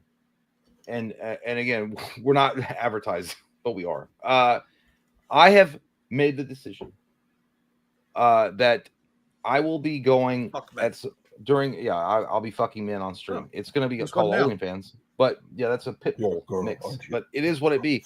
I'm going to do Mission Impossible 3 and 4, 5 and 6 on Patreon. I'm going to do the reviews for those films leading up to Reckoning, or not Reckoning. Is that what it's called? The last movie of Mission Impossible. The one coming out is I don't know. Whatever. I don't remember the name. I get confused with the name. The Final Cruise. Mission Impossible, The Final Cruise. Whatever the last Mission Impossible, because I haven't seen anything from Mission Impossible 2. So I'm going to go back and watch 3 and 4, 5 and 6. We're going to put that on Patreon exclusively, and it's going to be a good time. I mean, I'm a little nervous because I don't ever do solo, so it'll be fun. And that's what we're going to do. Yeah, because I'm excited. So what's the last one you saw, right? The last one you saw was the second 2? one. Yeah, 2. Ow, that hurts. Yeah. I don't appreciate it. It was Final Reckoning. Yeah, Final Reckoning. Get out of here. But that's what we're going to do. And yeah, I'm excited. I'm excited to watch you watch those because I Fallout, dude, it's going to blow your fucking mind. I can't wait for you to watch it. Well, I want to get to it because the thing is, I was nervous because I was like, well, do I need to go back and watch the entire thing? But on good authority, the first 2 don't have anything to do with what's going on after that. Like, they don't even reference them. 3, you got to watch 3 because it's so fucking great. It's one of the best ones. I'm excited to see what you think about those. Michael Parton. So what if wrestling's gay? John Cena's the main reason why I'm gay. He is a hardened Marine. That is so true. He's the one. Hardened Marine. The Peacemaker and the Wiener Breaker. To you. Christopher Nixon said, I'm still rocking the PS2. Never touch it. Can I download a Minty on PC? That's what we played it on, was PC. Yeah. Steam. You know what? And the PS2 is one of the greatest systems to ever be released. It is what fucking it is. Dude. Fucking A. Love PS2. Goodbye! Has there been any updates on the Halloween show? Fuck no, unfortunately, dude, which scares me. I wonder if anything's happening at all at this point. Also, very stoked for 28 years later. Binged the first 2 films last week. Wow, man. Damn. Well, hey, what a time to binge them because you don't have very long to wait for the 3rd one. Yeah, dude. It's going to be so good. I think it's going to be so good. Like, fucking, it looks amazing. Actually, I'm going to take out one of the movies from mine and put that one in. I don't know which. But I'm excited too. Corey Reed, that Weapons trailer gave me Prisoners 2013. Yeah, dude. I agree. Because here's the thing: if I thought stupidly, well, or maybe not. I don't know. It depends on how you look at it. that it was going to be like a super secret government organization that had recruited these kids to do, you know, some nefarious things and be weapons because they'd be easy to mind control and you know, get into, you know, places where they need to have execute hits or whatever. But apparently on the description of this film, they were like talking about generational trauma, witchcraft, police corruption, and something, two other things. And they were like, these are multiple plot points that will be addressed in the movie. So, and I did see the comments on the trailer I watched. We both watched it, the 45-second trailer that came out just recently. Everybody, well, not everybody, but the top two comments on it were like, what was creepiest about it is when the kids are leaving the house and they're running out, is when they throw up their arms and they're running towards some unseen entity that's like, it's Michael Jackson singing Thriller. But they're all running towards something that we can't see, which is apparently extremely creepy. It looks good though. It looks really good. Dude, it looks so good. I cannot wait for that movie. I got a tinkle. We are at our good man Cineroth with a question for Loomis at 9:36. All right. Cineroth says, Loomis, if Meeker didn't stop you, would you have fired at Jamie? Chalice would be your lawyer in court. Also, you got Ben Tramer killed. First off, you have a revisionist history. Okay, that's what happens when you smoke too much of the devil grass and you give in to the devil juice. You start remembering things differently. Ben Tramer was an asshole that put on a Michael Myers mask and walked around thinking that no one was going to stop him. He was a piece of shit, and unfortunately, actions have consequences. And would I fight a Jen? Absolutely. I would have killed her. I don't want another Michael Myers running around with pigtails. Oh, help me. I'm a little girl. I don't have anywhere to go. And then stabbed him in the fucking titty. No, not on my watch. Never. So, yes, I would have shot her. Absolutely. I don't want to go through that again. Plus, her parents' health insurance had expired. It is what it is. But thank you, Senator. Ben Tramer, thank you so much, says, I said, goddamn, woohoo. I said, goddamn. LOL. I've never used Super Chat before, but much love to you too. You helped me through dark times. Well, thank you, Ben. Thank you, man. I appreciate you guys. Appreciate you guys showing up tonight in force. We really appreciate all of you. And happy that you're here, Ben. And I hope you're enjoying the show. Then we have Gary says, if Carl Urban coming back as Dredd is true, I will birth his children through your butthole. Yeah. They could do mutants clones like Rico and the Dark Judges. I would love for anything if that is true. If Carl Urban comes back to do a Dredd sequel, holy fucking shit, dude. That would be so amazing. How long have fans, and I definitely and included in that, have been asking for a sequel to that? That would be amazing. I would absolutely love him coming back. But we'll see. We'll see what happens. Carl Urban, by the way, I know this is totally off subject, but what do you guys think? Do you think that Carl Urban, like now, currently, would be a good Punisher? I think he would. I think he'd rock the shit out of that for sure. I think he would. Carl Urban's going to be Johnny Cage, right? Yeah, he is. He's going to be Johnny Cage. And he looks good. By the way, he looks really good in the promotional art pieces that we've seen, or the posters of him as Johnny Cage. I think he looks great. I think so. No, he could channel Zealander rage. I don't know, man. There's something I really want Carl Urban to have a win. Like, he's like, don't get me wrong, he's had multiple wins over his career, right? Like, he was in The Boys, he was awesome, and he was amazing as Dredd. He's had his moments, but I just feel like I want something like, fuck yeah, I want uppercut. I don't know, thing for his career. Yeah, Carl Urban doesn't give me dark vibes. But I know Billy the Butcher, The Boys was clearly inspired by the Punisher. Yeah, I agree. Except he was a little bit more wisecracking than the Punisher. But yeah, he was great. I think that Carl Urban is is he underrated? I don't think he's underrated. I think everyone understands and appreciates how good of an actor he is. I just feel like he's one of those guys, dude. He's like Sean Bean. He's always in the right place at the wrong time. Like he gets the role, or he's almost close to getting the role, and then it gets swept out from under him. Or circumstances happen and he can't take the role. Did you know that Sean Bean, God damn, Jesus has come back. Look at the bright lights. I am the sun god. Here to suck your dick. Did you know that Sean Bean was originally in the running to be James Bond before they chose Pierce Brosnan? I did know that, and that's why he ended up doing 006 instead of 007. Yeah, I mean, obviously Pierce Brosnan rocked the shit out of it with GoldenEye. It was one of the best James Bond movies of all time. But Sean Bean is an incredible actor, and what we saw later on in the Bond franchise, casting Daniel Craig as Bond, I think Sean Bean could have handled it. I think he could have done a really good job as James Bond. I totally agree with that. I think he would have, and he probably would have died too early, just like James Bond did in No Time to Die. I'm still mad about that. You don't fucking kill James Bond. Who the fuck do you think you are? Yeah. We got Crazy Saint saying, thank you for the shout out. You truly helped me through poopy times. Have either of you ever had any scary or paranormal experiences? No, because they're not real. I had the one that I remember the most vividly is not my divorce papers, and that was a miracle when I got those in the mail. But I do remember my uncle had died when I was like 17. Well, I was like 16, but I remember when I was 17. It was a little like a year after, like 6 months after, or something like that.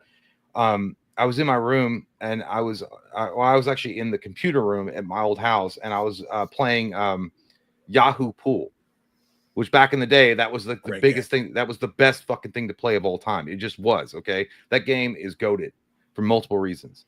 And I was playing that, and I had the door shut, and I heard the downstairs door open and then close. And then I heard a bump, bump, bump, bump, bump, bump up the stairs. And I just sat there for a second. I paused the game, or I stopped playing it for a second while this guy talked shit to me in the chat. He was like talking shit because I wasn't moving my pool stick. And I just waited, and then I heard a bump, bump, bump, bump, bump back down the stairs. And it was like so quick. It was like immediate. It wasn't like a normal, like a human or like, but it sounded like somebody had come up the stairs and was like looking around. And then I heard a something like someone going back down the stairs. And then I heard the door open and shut again. And I remember I went downstairs, and my mom was sleeping, and I was like, that was what freaked me out, because I opened the door and it was just her and I in the house that evening. And I was like, did you get up? Which was there's no way. And she was like, oh, honey, do you want me to make you an egg sandwich? I was like, no, I don't want you to make me an egg sandwich. Did you get up? And she was like, no. I was like, all right, go back to sleep. And then I remember just sitting there, like I shut her door, and I sat there in the living room, or in the dining room area, and the whole fucking air, like I can't describe it, dude. It was like electric. It felt weird. Like the whole thing felt heavy and weird and electric. And in my head, I always imagined that my uncle, he had a job before he passed away where he was a security guard, and he had to be at work at like 3 or 4 in the morning. And I don't know if it was around that time or not, but it felt like he came in and was, I don't know. But the whole air felt fucking heavy. And then I did what any normal human being would do. I decided to leave. I fucking got up, and I got in my car, and I left. And I drove around for about 30 minutes until Mom got up, because she was like, you want me? And then when she got up, I was talking to her about it. But yeah, that was a fucking freaky one. Now, whether like it might have been my imagination, but I wasn't drinking or anything like that. I was just playing this fucking stupid game on Yahoo. And I heard that shit. No, I literally wasn't drinking. I was 17. But it was weird, dude. Like that whole like atmosphere felt like heavy. Like I can't describe it. It was like electric, and then it felt like if you're underwater, it was like heavy. I don't know. And then they always say, like, if there was ghosts or some shit, it's like they create some kind of atmosphere around them. I don't know. Yeah, look, I kid when I say that shit's not real. At least, I mean, I don't believe in it. I feel like there's always an explanation of some sort. Being somebody who has like massive fucking anxiety, like I realize that a human being can very easily, their mind can trick them into believing something is there that's not, and you fully believe it. I'm not saying that's what happens to everybody. I totally respect everybody else's experiences with it. You know what I mean? Like if you've seen some shit, I believe you. I just, for me, I know I've never experienced anything whatsoever at all. I've even toyed with that shit. And like, well, that's why I don't want to do it. that's why, like, when you're like, hey, I'm gonna bring out a Ouija board, I was like, I straight up will leave. I will if you bring that shit out while I'll fucking leave. If we were on stream and Mike was like, I got a Ouija board, I was like, all right, well, the show's over. I hope you have a good time sucking on the devil's taint, because I'm not playing that game of demons. I just won't do it. By the way, somebody's like Magneto, Quicksilver. Yeah, they were looking for a recruit, and I matched the description of a lonely fucking nerd, and they were like, hey, we need that guy. But I just maybe just ghosts don't find me interesting, which is totally plausible. Somebody mentioned aliens, but the thing is, I swear to God, dude, in some part of my mind, I think that a lot of the paranormal and the supernatural that some people see, not to discount the things that are actually, like, what people experience or whatever, but could that be true? Like, remember in the Matrix Reloaded or whatever, I think it was, and they were talking about, like, anytime anyone sees a paranormal event or an alien or something, it's this program that they were running in the Matrix, which causes a glitch or something. Aliens could very well be supernatural. Like, you wouldn't know. Like, you'd be like, there was like a dark shape in your room or something moving around at a weird angle, and they disappeared after you looked at them. You know what I mean? I don't know. I totally believe in aliens. I mean, with that supernatural, I think 100% true. 100% true. I totally believe in aliens, and I think sometimes maybe aliens fucking people can make people think there's ghosts. I will say I have had a semi out of body experience before. When I was like 19, I want to say, I used to do stuff that you shouldn't do, and I probably did a couple things that you shouldn't do together at the same time. I just been dumped by this girl, and I was like doing that whole like hurt yourself thing, you know what I mean? Yeah. And I was living in my parents' house and had a hard night and probably did things that I shouldn't have done, and I was laying in bed, and I remember waking up and feeling like I felt like I was floating above my body by like 2 feet, like felt like it. And did then you have Red Bull before? Almost as soon as I recognized it, who knows? I could have fucking died. I don't know. But like as soon as I recognized it, fucking slammed. I mean, slammed back into my body, dude. And again, it could have also just been a dream or a panic attack or something like that. But I slammed back into my body. But here's the weird thing about it is that my window, I was on the second story of my parents' house. My window was like 5 feet away. And I used to smoke out of my window. I used to smoke cigarettes out of windows, so my parents didn't know. And I would just literally like hang out and smoke cigarettes. But my legs, nothing worked. And I had to fucking army crawl to the window and like pull myself up in the window to get air and like I've never felt my body feel that heavy. My legs feel that heavy. Like I got hit by a truck and was just like holding on for dear life. And this is just a microcosm of the place I was at that time in my life. I lit a cigarette. Was like, that's what you got to do. Crazy. That's what you got to do. So who knows what that meant? Well, what that was, but somebody, I think the Iron Wolf actually said that that was sleep paralysis, which it sounds exactly like sleep paralysis. And I have had hallucinations in my sleep before, a couple times. I will wake up screaming, throwing shit. I've had night terrors, probably 4 or 5 times. You know what? I feel these conversations, I feel like, is the opening to the next David Cronenberg movie. It was not cocaine, Stacy. What? It feels like a Cronenberg movie, like an opening, like for like the 21st century. Like us just talking about that, and then they go into the movie.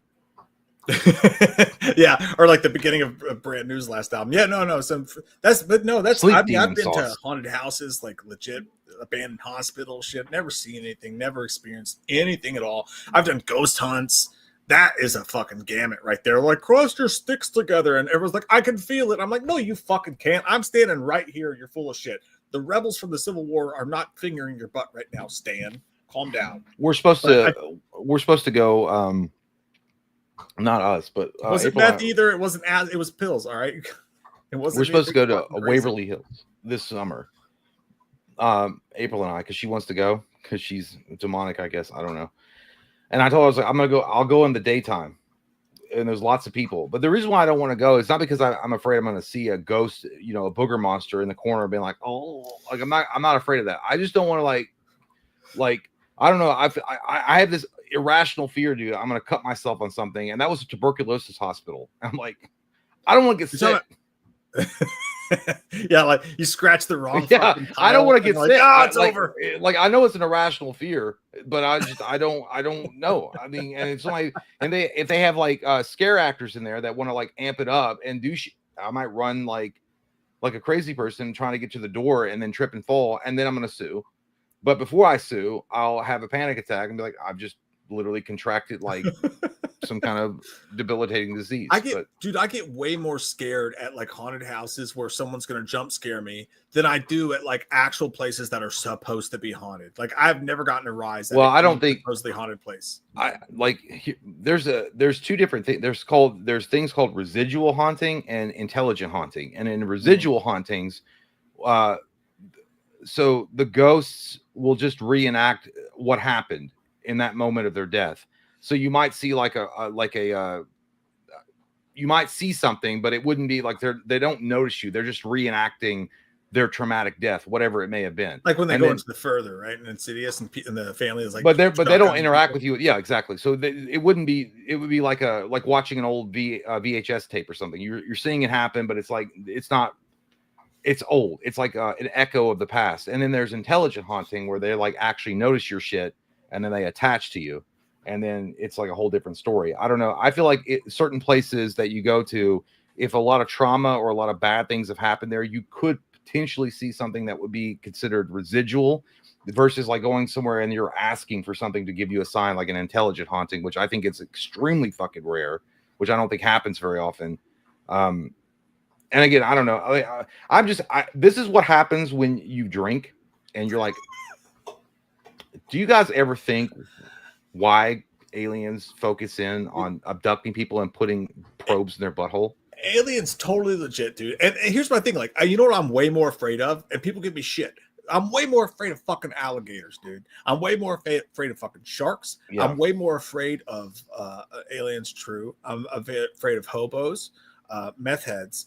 I'm afraid of human beings. I've never, ever, you know, every time I see videos where they go to like an abandoned, hotel or an abandoned house or whatever, and they're walking around with their cameras and their spooky cobwebs and whatever, and looking for like boogie monsters to jump out at them, I would be more terrified of a fucking hobo jumping out and like, give me your money, with like that one snaggle tooth coming, a piece of spit drooling down from it.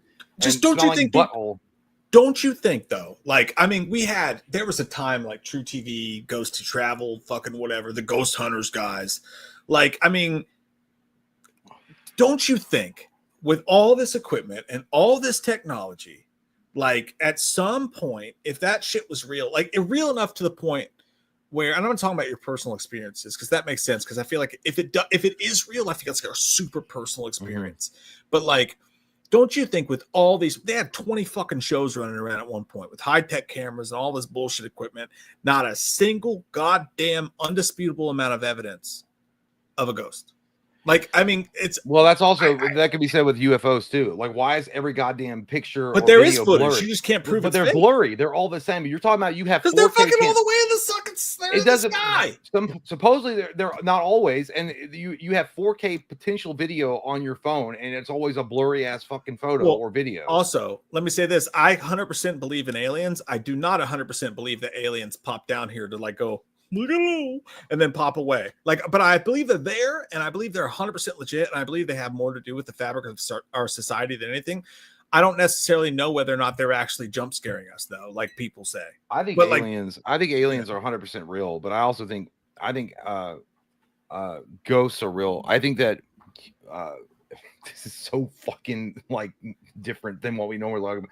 But I feel like humans are made up of more than what we see and perceive with our own eyes. Humans are like their energy, dude. Like when you die, and that's always a comforting thought, whether or not you think, whatever you believe in the afterlife, human beings are energy. Matter cannot be created nor destroyed. It has to go somewhere. It has to transform and be something else. And I think that's what human beings are. After they pass away, it's energy. So it's possible that you're seeing something that we can't understand or even perceive as with our limited understanding of the universe. I mean, you got to imagine, dude, the universe is vast. It's massive. Look at how many fucking goddamn stars there are that you can see through a telescope, or just when you look out through your naked eye in the night sky. And you're telling me that human beings are like that fucking egotistic? They're like, there's no way. We don't know shit. We don't know shit. You know what? And let me re-paraphrase that. Actually, I do believe in the fact that, like you said, with like human beings being energy and stuff like that, like matter. I do believe that there is a paranormal aspect where family members, people you love, people who are personal to you, can somehow channel that, and maybe their matter is there, their energy is there, and maybe you can feel that. I do, like, that is believable to me. What I don't believe is that this lady who died 200 years ago in the fucking whatever war or whatever is haunting the halls of GRC high school fucking. Well, I think here's the thing. I don't believe. I think those are residual. I think that's just like a leftover thing, and we're seeing at a higher dimension. When you do happen to see something like that, if you do experience something paranormal and you see something like that, I think you're seeing something residual. I think it's something to do with the fact that you're piercing the veil of a higher dimension in that one moment. And it can't happen. I mean, human beings are capable of a lot more than we are. We've never even tapped the full potential of our brain. And maybe in just, a moment in time, you're able to do that, which I think is really possibly what's happening. At the end of the day, I feel like the more I've learned and read and shit online, I think I kind of lean more to quantum immortality, which what that is. And even the people that came up with that were like, what the fuck does this mean? They can't even understand. But what basically it boils down to is that when you die, when you close your eyes for the last time in this plane of existence, you open your eyes up in a different dimension. You're still you, but that was just a dream. It's called quantum immortality or something to that effect. It's crazy as shit. And by the way, we have not smoked weed at all any of this stream, but it feels like this is a weed high conversation. I also fully believe, dude, that whatever happens after we die, nobody knows. I don't think there's a single person. No one's ever come back and told us. It's not like fucking Casper. And there's a reason for that. Hey guys, good. I think there should be some crazy shit that happens after you die, but I don't think anybody knows it. You know what I mean? Like, I don't think anybody's seen it. Well, I think that there's a reason why we don't understand, because almost there's no apple juice. No, I've had apple juice, but just not the devil's grass. The devil's juice, not the devil's grass. I have. And speaking of juice, I have to empty my juice. I'll be right back. You go empty your juices, you son of a bitch. You empty them good, and you empty them well, and you empty them strong. You empty them for the country. You empty those nuggets of sauce for the world. So what the fuck am I talking about? What are we talking about? Who are we? What are we?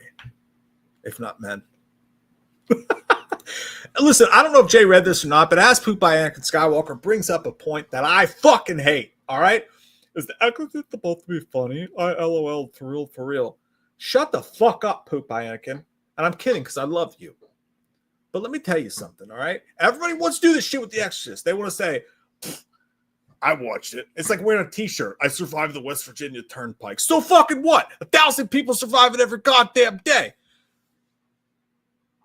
What I'm saying is, for every single person that's like, hey, Exorcist, scary movie, that was fucked up, there's one asshole, like Poop by Anakin, love you, who says, I watched it. I'm still here. Yeah, it's a fucking movie, all right? I don't know why you watched it and you thought it was going to crawl in your brain and shit in your mouth, all right? It's a scary fucking movie. You had too high of expectations, Anakin. Pooped. All right? That's not our fault. That's not our fault. You give yourself too high expectations for something, of course it's going to let you down, okay? That movie's fucking scary, all right? I get it. You want a t-shirt, you watch the fucking movie, you didn't piss your pants. I didn't piss my pants either, but it's fucking scary, all right? That's all I'm saying. I love you, Anakin. I love you. But there's a whole lot of people who I don't love who share your opinion, okay? And they're wrong. They're fucking wrong. That's all I'm saying. I love every time we talk about Exorcist, there's 20 goddamn people like, I fucking watched it. I didn't die or shit my pants. Like, I didn't die or shit my fucking pants either, Greg. All right? But it's still a scary movie. Like, just watch it as a fucking movie. It's like people watching Sinners and they're like, seriously, like, I think I died and was reincarnated because it's so fucking good. Like, it's a good fucking movie, dude. Calm the fuck down. All right. It's not supposed to goddamn unzip you from your human coil and make you a higher fucking being. It's just a fucking movie. It was good. Calm the fuck down. You know? Why do we put so much fucking onus on shit? I'm not talking about you, Pooped. I like you. All right? But Jesus Christ. There's not a fucking line that's a tiptoe step over fucking changed my fucking life and dog shit. Like, it could be a great fucking movie. You just didn't scare you. It's a good movie, though. Should have scared you. You're kind of fucked up if it didn't, and you're wrong. God damn it, Greg. I'm kidding, Pooped. I'm kidding. You know what I mean? Anakin, you're going to hell for making fun. Hey, you of shut such your fucking serious mouth. material. Special I'm going to come over there and shove my dick in your popcorn. Well, why do you say that for? I was fucking around with Anakin because he was like, I didn't find The Exorcist that scary. And I kind of ranted for a minute about people who were like, Exorcist wasn't scary. I didn't die. And I'm like, you just. Well, I think The Exorcist is still one of the scariest movies of all time. But I mean, Anakin, are you Beetlejuice? I've seen The Exorcist 167 times, and it keeps getting funnier every single time I see it. I do. I swear that argument. I don't understand people that can literally look at that film or watch that film, and even if you can't acknowledge that it's horror or that it's scary, because hey, I know. J-Deck, why don't you go suck a fucking dick if you don't want to stay here? Okay, how about that? Don't ever come back. I'm kidding. Have a good night. I'm sorry, man. I just came back. If you want me to leave, I'll leave. If you want me to go away, I'll go away. But I mean, you can look at that movie and you can understand. Maybe, I mean, what did it come out in 1970? Right? William Friedkin. I can't say his name. The guy that directed. Friedkin, you stupid bastard. Freak on a Leash. William Freak on a Leash, who directed that film. You could say it's not horror. Or it's not scary anymore. I don't get that at all. But as far as one of the best put together movies of all time, it absolutely is that. This motherfucker right here, Jay. What do you think about him? What do you think about Jeff saying Freddy's a goddamn joke? Which version? Which version? All of them. He says all of them. That ain't true. Fuck you in Nightmare on Elm Street. I don't care. You know what? It's really sad, Jeff, because Wes Craven passed away, and you to talk so callously about his creations. Fucking piece of shit. You talk trash on Wes Craven's death. How dare you? Did you guys, when you saw Freddy versus Jason? I'd smack your fucking mouth if I could right now. When you saw, and I'll kiss it afterwards to make it better. When you saw Freddy versus Jason, did you guys even think for a second that Freddy had a chance? When it was first announced, Freddy versus Jason, did you think that Freddy Krueger even had a chance? Motherfucker said, bring it. Kiss my mouth. How dare you? Freddy versus Jason. When you saw, I mean, I know they made a big deal, a hoopla about it. They had the weigh-ins, and it was kind of corny, but it was cool.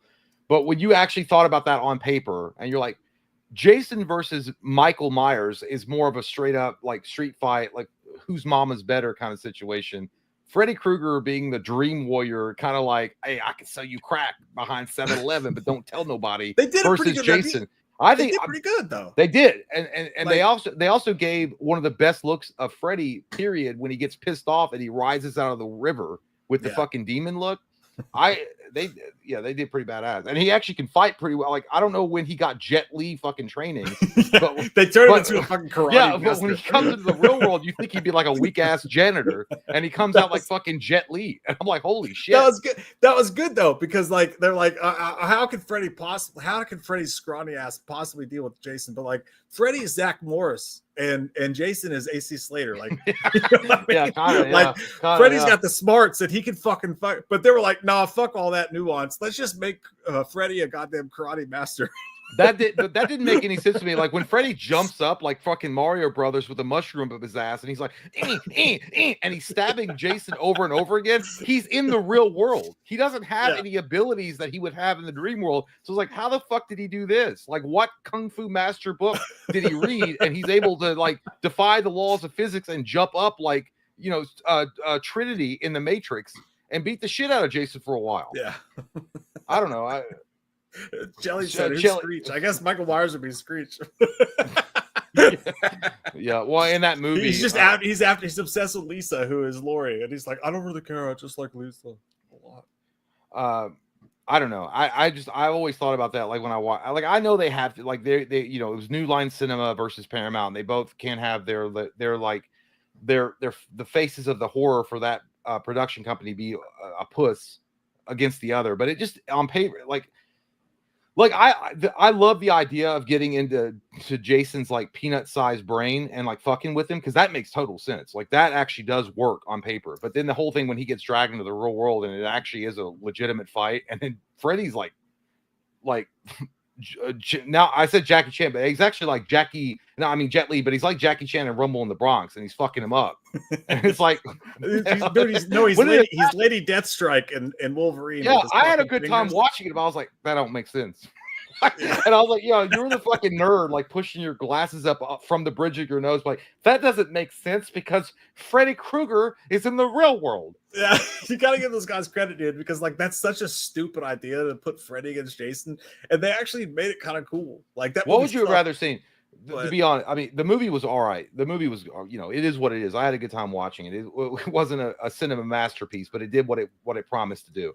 Would you have rather seen what we got with the Freddy Krueger versus Jason Voorhees, even though it was bittersweet because it should have been Kane Hodder versus Robert Englund's Freddy Krueger. That's what it should have been. But we didn't get that. Or would you have rather seen Freddy Krueger, or Michael Myers versus Jason Voorhees in that particular time frame? God damn, I think I probably would have rather seen Michael Myers versus Jason Voorhees. I think that's actually kind of it would have been a dumb brute movie. It would have been like, you know, it wouldn't have there been no lines in it. But it would have been cool. That's a good point. Like they would have just been like staring at each other and like who can breathe the hardest. But it would have been cool to see, like, if they had, it would have been interesting because would they have recasted Dr. Loomis to come in and help facilitate the fight between the two evil titans? Dude, Dr. Loomis trying to deal with Pamela. They're like, well, I know it's your son. Shut the fuck up. Well, she was dead. I'm just saying, like, it would have been interesting to see whether they would have recast him. Or no, Dr. Loomis dealing with like the rednecks at Crystal Lake. They're like, yeah. I know. He's like, you know he's here. Are you not doing nothing about it? You know, I don't know you why. You smoke crack cocaine and drink Kool-Aid mixed with fentanyl? You're nasty. I don't even want to talk to you. They smell like butthole. Everybody at this field party. No, it would have been interesting though to see. I don't know. I think the what would have been the bigger draw, I guess, is what I'm saying. Like Freddy versus Jason made a fuck ton of money. It made a did, but I think Michael versus Jason feels more natural. Isn't that the penultimate? Like, well, what was more popular? Like, that's the question, because when did that movie come out? 2003? Fuck, I don't remember. Because Resurrection came out and it annihilated any kind of credibility that Michael had after that movie came out. Like, it just it cucked the fuck out of him. To be fair, though, I'm actually happy that we didn't get a Michael versus Jason, because I don't know. Like, I don't know what that would have done to Michael. I still, dude, it just boggles my mind that we don't have a new Freddy. Like, the fact that they can't figure that shit out is just, it makes no sense to me. Well, like, you know what? They need to pull right there on the table. They need to pull a James Bond thing and sell it. At this point, just fucking sell it. Yeah. Give it to now, to be fair, I don't want them to ruin the character even further and make it some stupid, you know, political vehicle to deliver some messages, which would be dumb as fuck. But if they were like, hey, we're gonna bring this up from Colton. Did you already read this? Did Colton? No, I literally didn't. I was just I was peeing and I was thinking about it. And I'm like, do you remember that scene? Like, I was like, I'll go talk to people about it. Well, he says, who looked the worst, Jason and Freddy versus Jason, or Michael and H4? I gotta go Michael and H4. Who looked the worst? Oh, dude, yeah. I didn't think Jason looked bad in Freddy versus Jason, except for a few shots where he had this little hair stringing behind him. I was like, that looks dumb. But his mask looked okay. But yeah, Michael in H4 was awful. The movie's great, but Michael's mask is dog shit. That might be the one singular movie in movie history that if you just change the look of the main character, you've got a fucking 10 out of 10 on your hands. I think I know we talked about it before. Like somebody going in and doing a deep fake on Michael's mask in H4 and just making it the mask from the first movie. Dude, I'm telling you what. I'm gonna tell y'all what. All right, now look here, listen. If they made that mask look like the mask from 78 Michael Myers and put it in H4, is that better than Halloween 78? We don't know. We don't know. if they fucking released if they released Halloween 4 and deep faked original Michael, not just the mask, but also the terrible like shoulder blades and shit. Nick Castle. You're talking, dude, yeah, you're talking about maybe the best Halloween movie. Maybe so. And that's sacrilege. That's sacrilege, and somebody is going to shove a poker in your asshole for saying it. But I will better than the original, Jay. I mean, by the way, it was funny to me that even when they advertised the film, by the way, it's one of the best posters of all time for H4. They used the original mask, The Return of Michael Myers. They showed the original mask because they knew how iconic it was. And I'm like, why the fuck didn't you? But again, I think they were dealing with legal troubles from William Shatner during that time for using the mold. I don't know. I think that was something. I think that's what happened. Something on the wing. Yeah. Something. But anyway, I agree. And you have to cut it off. Stacy says that Gila's telling me fuck yes. What? It'll get you. It'll get you. You can, Kyle. Let me put a link in the chat. We have a store. You can go and purchase things. .square.space or site? .square.space .site. I think it's .site. That's where you can buy it. There's hoodies. There's cups. There's t-shirts. There's all those things. You whore. As Ateca Aguilera says, onto the movies deepfake that Chrome Jason mask on all the movies. What are you you're talking about the Chrome one? The only Chrome I remember was on the poster for Jason Goes to Hell, which by the way is also another amazing fucking poster, which delivered on a turd of a movie. Yep. No, that poster was so fucking good, dude. That poster's dope. Was so good. Gary says, I love Freddy vs. Jason back in the day for nude Catherine Isabel. If you're talking about the main lady in that movie, yes. Sad story what happened there. There was a lot of awful things that took place afterwards, but she seemed like she was going to be a star. Well, I do know. I just remember that red-haired dude being the older brother, and I'm like, I only remember you from that Titus show. Titus show was great. Dude, Titus he was like, get off our land when he was like the crazy younger brother. I saw Titus live do stand up live, and he's super political, but it was still really funny. Michael Parton says, would you guys see Michael and Jason in love? I don't think they should do that, Mike. I don't think that's the Brokeback Mountain 2.0. I don't think that's going to go over well with the fans. But you know what? I could be wrong. I don't think I want to. Adrian says it should be Michael versus Jason, Freddy versus Pinhead. Well, Adrian, actually, the original idea, there were so many concepts that were like trashed because they didn't think anybody would watch it. But there was one idea where, and we did a script review for it. I think we did. Michael Myers versus Pinhead, where the whole thing was revolving around Pinhead interacting with Michael Myers and the box. And they were going to involve both John Carpenter and Clive Barker in that bitch. Yeah. And there was also another concept where they had Jason versus Freddy versus Ash from Evil Dead, and Bruce Campbell actually got the phone call, and they talked to him about doing it, and then he was like, "Well, I'll just kill them both," and then they're like, "All right, we'll call you back later," and then they never called him back because he was like, "Well, what's the point? They don't want me to come in and kill their horror characters because he's Ash. He has to win." Yeah. So, dude, that script was fucking. I mean, some of it was too much, but like that script was fucking fire. You had Ash in S-Mart fighting Jason using like toasters and shit to fight off Jason in the middle of S-Mart. Fucking awesome. Well, here's the thing. I think at the end of the day, I understand why Universal and Paramount wanted to save face. So really, neither one of them won, right? In Freddy versus Jason, Jason won on paper, but then at the end of the movie, you see Freddy go, wink. He winks at he was like Diddy or something. Nobody will find my secret rooms. But if you look at the idea that they were just protecting their brand, because they're like, if we bring in Ash, and everyone is going to expect Bruce Campbell's Ash to whip the fuck out of him at the end and kill them both. He's going to find a secret way to do it. He's a good guy. He's the good guy. He has to win. He's the anti-hero. He is the ultimate anti-hero. How do we move on from there? If he completely annihilates them, it was different back then, where nowadays it's like, well, we'll just reboot the shit. Nobody cares. Hubris crushed that movie, dude. And here's the thing, like, it would have been very easy to make that movie and just be like, hey, all Ash has to do is survive them. He survives them both. That's what, yeah. And we as fans will be happy with that. However, I do get the idea that if you have Ash taking on Jason and Freddy, where do you go from that? You can't just go back to. You're not going to top it. Yeah, like you can't go back to Michael Myers fighting a babysitter. You can't go back to Freddy dealing with teenagers. At that point, it's almost like the dynamic. It's crazy. When I was in a band, we tried to get a fucking a record deal with these people, and one of their comments on our song was, "Your song starts at the like highest point, and like from there you have no dynamics to go from. You start at the highest point, and it doesn't." And then they were complaining or whatever, but like. That's kind of what that would be like. Once you get to the point where Ash is taking on Jason and Freddy, where do you go from there? There's nowhere to go. So I kind of get that. Well, here's the thing. I also, but again, 2004 was a different time, and they were a lot more skeptical of these films ever being revived in the future.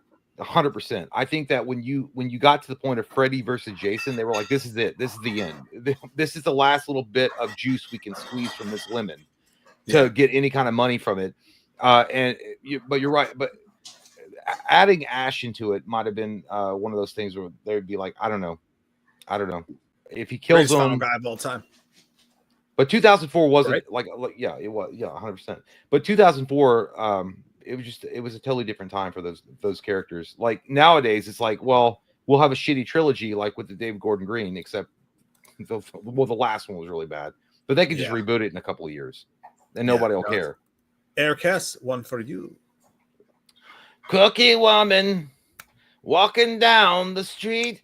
Cookie woman, I don't want to take a picture of your feet. Cookie woman,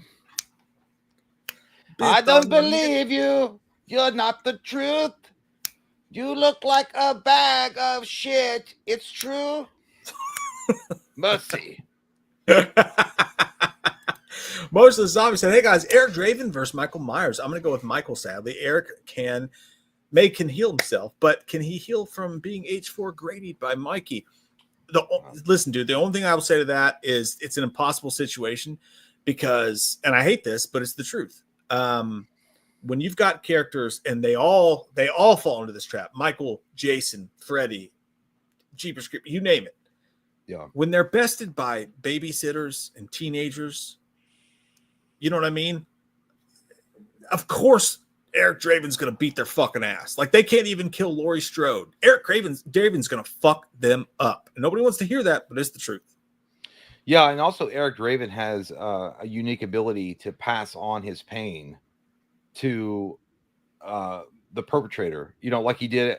Well, as far as the Eric Draven that we saw with Brandon Lee, he literally passed on his pain to the bad guy at the end of the movie, and as he was falling, he was reliving all of his worst moments. It's kind of like the penance stare that Ghost Rider does. Michael kills his crows. Like, yeah, but Michael can't even figure out how to find a babysitter in a fucking toilet. Like, he's not going to know what to do with the crow. Michael wouldn't know if that was a crow or a drone. He'd be like, it's a fun question, but I feel like that's the truth. That's the truthful answer. Gary says, I mean, the Ginger Snaps girl. I know what he's talking about. Yeah. You've seen Ginger Snaps. I know what you're talking about. Tyler McInturf. Mike, I swear to God, you better have a different answer this time. Have you finished White Lotus season 3? Oh. Now watch your mouth about it or I'll wash it out with cheap vodka. I stopped drinking vodka many months ago. Okay. So don't do that. But I have not, dude. I only watched the first episode. White Lotus is crazy, dude, because you watch a season and it takes a couple episodes to get into what's going on. And you're so in love with the characters from the past season that when they start with these new characters, So, no, I have not. And I'm ashamed of myself. I'm sorry. And also, I've had like half the shit fucking spoiled. Yeah, but that was like True Detectives. I mean, you told me to go back and watch season 1. Totally different, Jay. No, it's not. Totally different. Listen to me. True Detective season 1 is here. Every other season of True Detective is like here. All right. You watch True Detective season 2. It's down here. You need to watch True Detective season 1. You motherfuck. I actually don't want you to because it's dark. It'll take you down. No, I thought because you're contrarian. And you're like, it wasn't that good. No. You will not be able to watch True Detective season 1 and call it shit. I have no doubts about that. But you might get depressed and try to get into like cosmetology or some shit afterwards. I almost did that in high school. I mean, like the sky, not like let me fix hair, make it silky smooth. Mike, when you mentioned waking up and screaming and throwing things, it reminded me of Bad Santa when Billy Bob Thornton ordered Christmas music. It was nothing like that. There was nothing like that. I woke up and started screaming and throwing shit. And my wife was like, shut the fuck up. And I was like, oh, I'm sorry. If only you had gone downstairs and grabbed the Christmas tree and brought it up and thrown it with the presents like in Step Brothers. Hawk hands. Use hawk hands. Hey guys, there's something we haven't talked about tonight that is big fucking news. Okay. And I cannot believe none of you pieces of shit have brought it up. Wow. But big news story just came out. Are you ready? Yes. I'm glad that nobody brought it up because it gives me the opportunity to do this.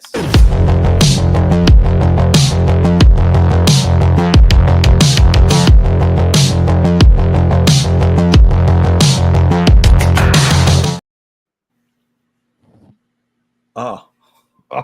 Hello. I was doing that. You were coming for the show.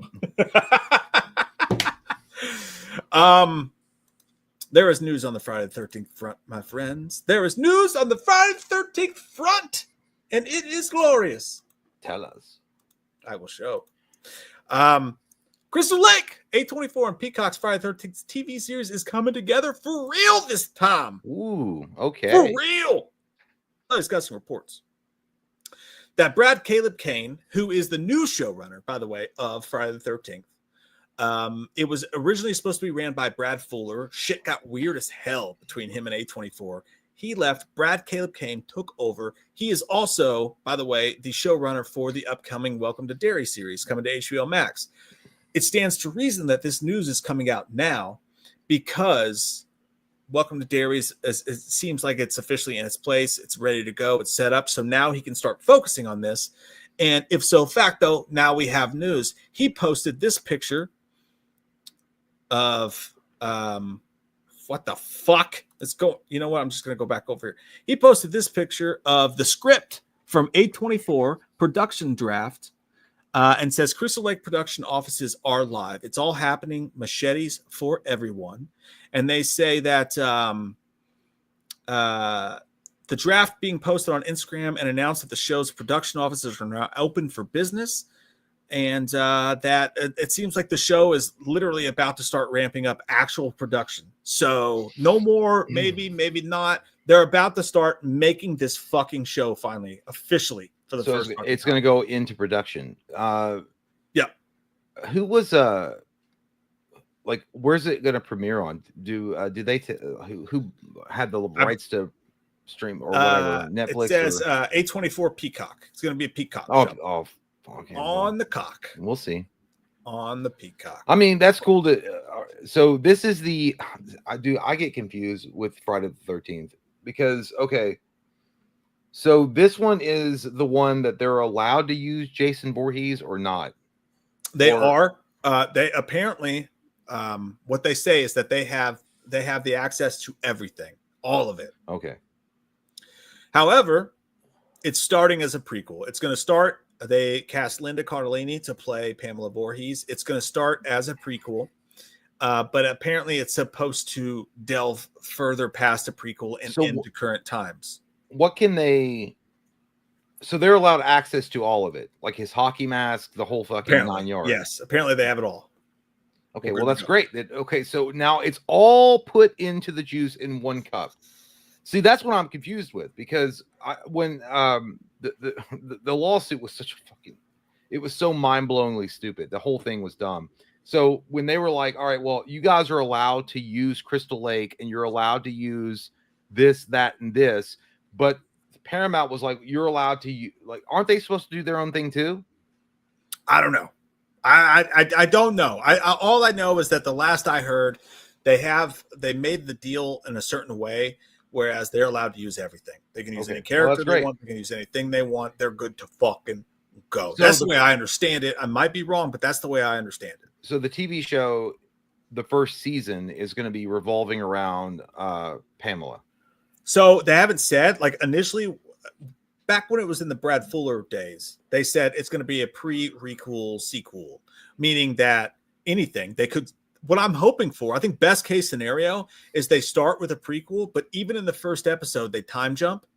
I think if they time jump and they show the origins of Jason and they show Pamela's story, They can also time jump to current time so that we get full on Jason, but that's just wishful thinking. Yeah. We might be dealing with it. Worst case scenario, the entire first season doesn't even have Jason in a hockey mask, which would be a fucking shit show. But we don't know.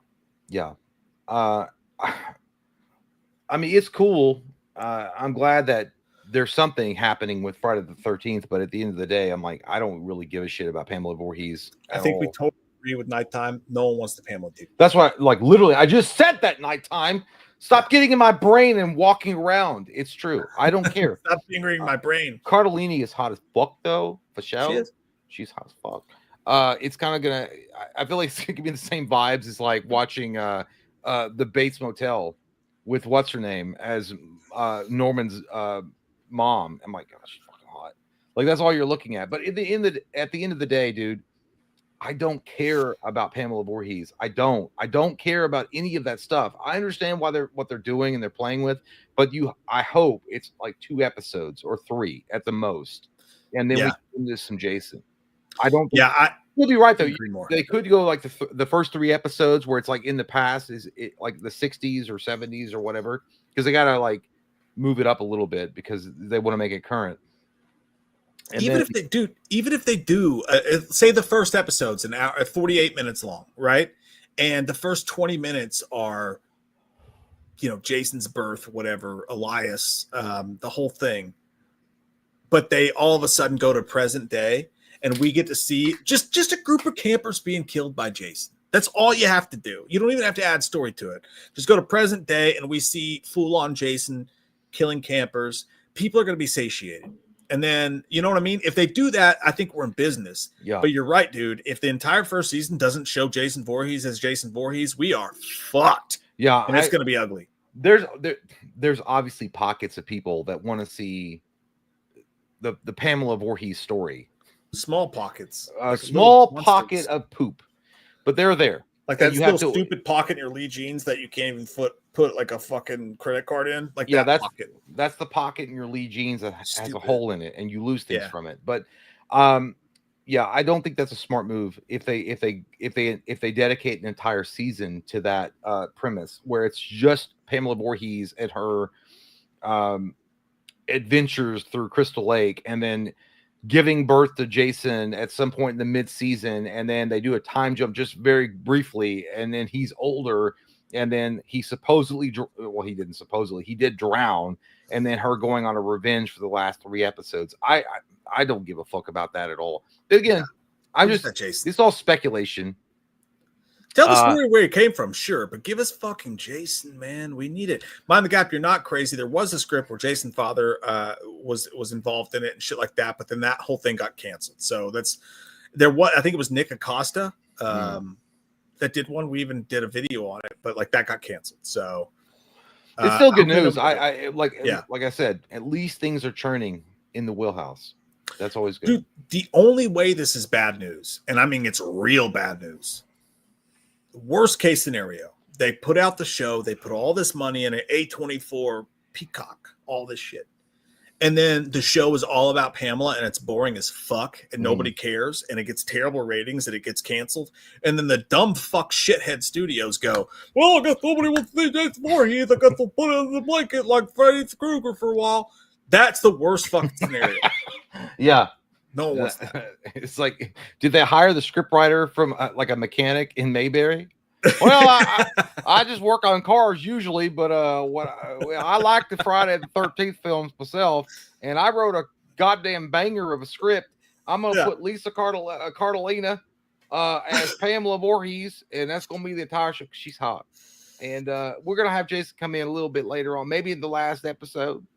And I know what I'm talking about because I work on cars. Yeah, if they go with that kind of route, it's bad. All you gotta do is find the way, make it top-notch writing, and hey, I understand what you mean. With Blu-ray Dick says maybe it's top-tier writing and acting. Maybe it doesn't, but dude, it doesn't matter. You're gonna have all of the first episode viewers, and there's gonna be a lot of them. Okay, they're all gonna be there for one fucking thing, and that's Jason goddamn Voorhees. If you go, it's like fucking going to the premiere of Jason Lives in whatever year and being like, we're going to show you Jason Lives, but first, here is Conclave about the Pope. Like no one's going to give a fuck. Yeah. They have got to find a way to incorporate Jason immediately. And if they do that, they're going to be just fine. But if they don't, hubris can be your enemy, sir. Yeah, I don't think it's a smart idea to focus the entire first season on Pamela Voorhees. I just don't. I mean, I don't work in Hollywood, and I'm not a showrunner, obviously, but you got to give the fans what they want, man. If you're going to call it Crystal Lake, they're expecting to see Jason sooner rather than later. I mean, you can't rely on the fact that you're right. It could be amazing writing. It could be like top tier acting, and that's all great and good and sexual. But at the end of the day, people are going to tune into this show expecting to see Jason Voorhees. I feel like that fucking dude that was interviewing Jamie Lee Curtis.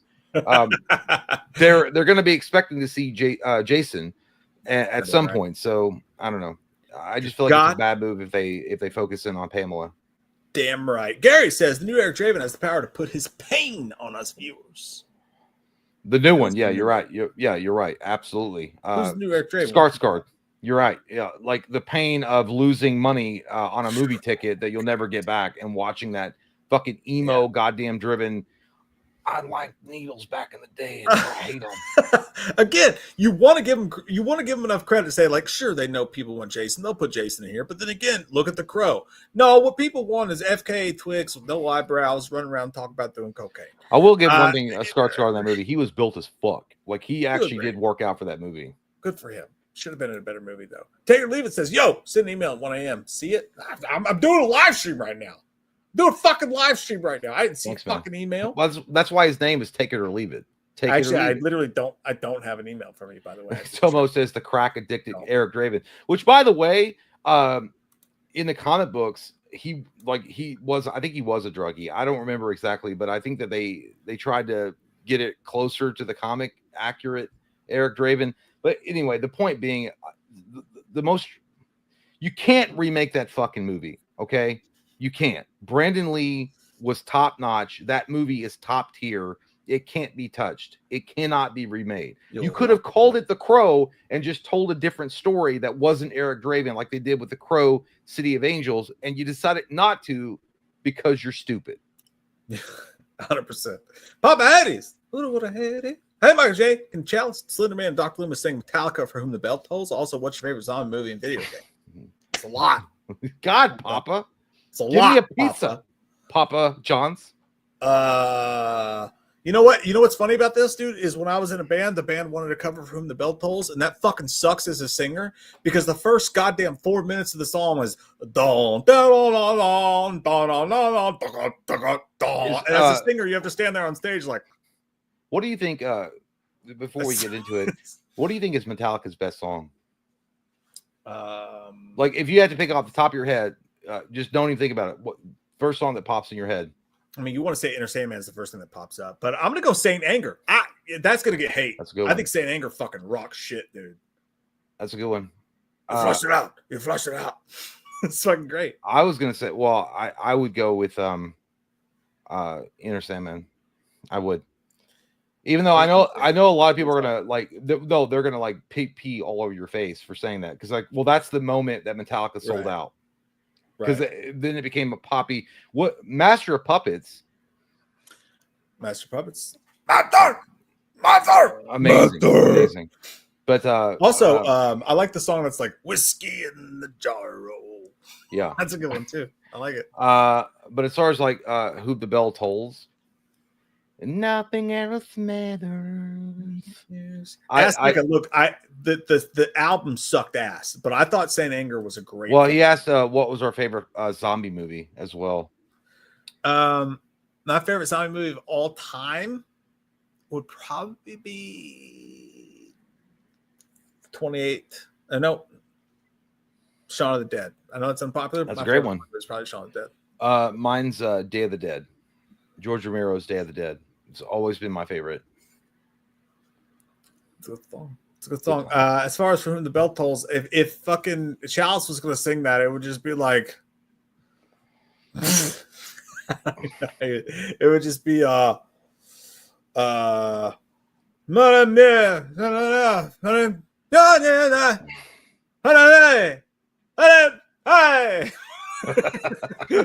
Yeah.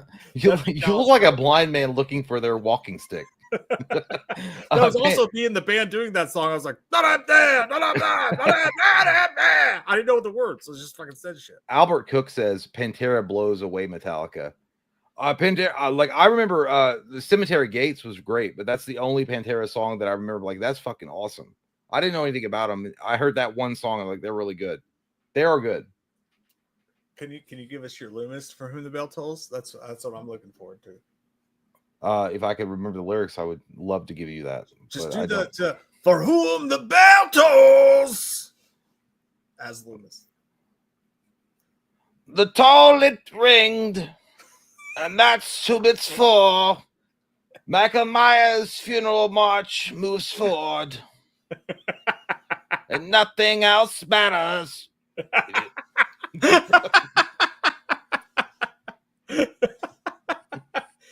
Bad Religion is fucking great, Jeff. I love Bad Religion. That's good. I apologize, Papa 80s. I do. Mike Parton said, didn't they say they're also making a movie? No, maybe that's where I'm confused. Official Friday 13th. We'll see, because yeah, the rights thing is like fucking crazy to me. Like I can't like lock my brain into it, because it's like, well, the new Crystal Lake TV show are able to use everything, but then what was the lawsuit about? Like, I guess it was Paramount, right? That they couldn't use. They couldn't what Jason Voorhees, right? They couldn't use Jason Voorhees, Crystal Lake, or Pam. I don't know. I see what I'm saying.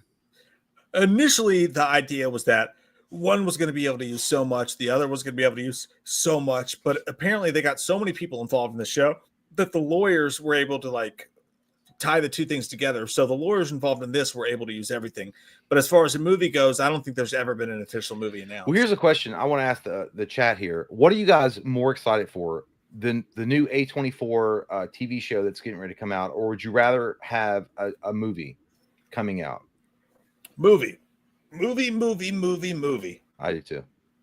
That'd be my answer. I mean, yeah, for me I agree 100%. I like you got to have Jason on the fucking silver screen. Like it just is what it is. Yeah, Fattle. Movie. It'd be a fucking movie, dude. I think people will agree with that too. Cinder Roth, we love you too, bro. Appreciate you, man. Thank you, man. Good man. Love you so much. Kyle, member 6 months says, hey guys, favorite band, favorite horror movie, favorite comedy, favorite beer, favorite sex position, favorite life quote. Love you guys. Hey, that's what I love you, Kyle, man. Get your money's worth, bro. That's what I call a loaded potato. Favorite band. Go speed run.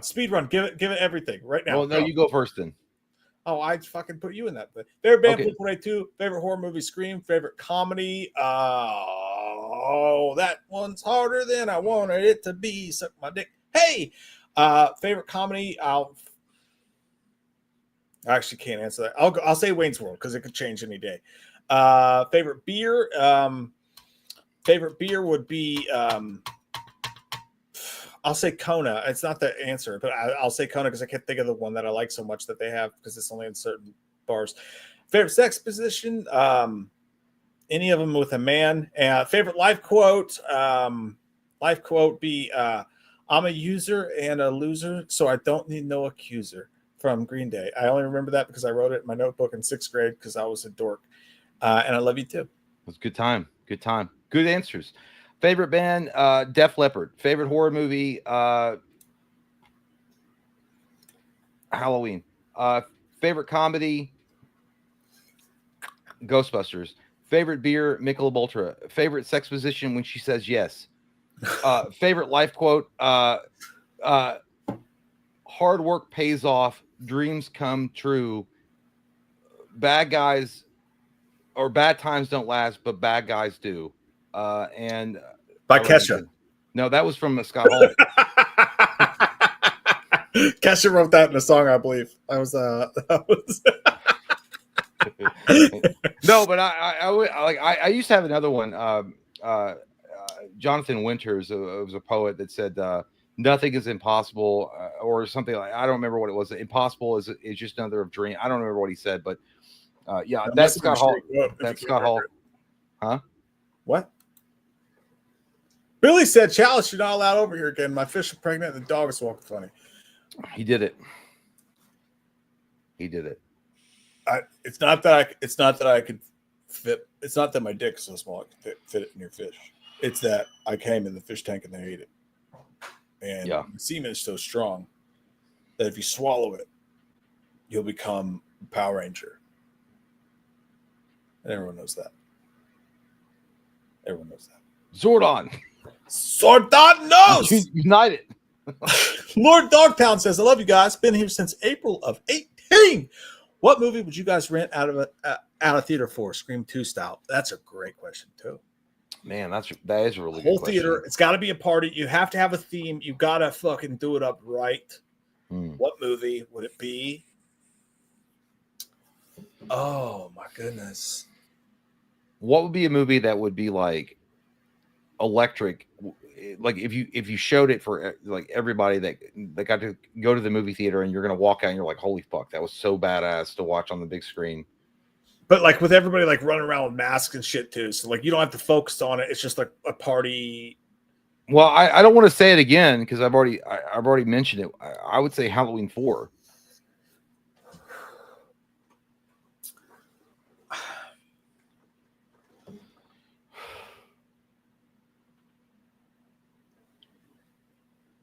Cordy says 1985 Legend. That's a great fucking movie, dude. Holy shit. Or Labyrinth, even.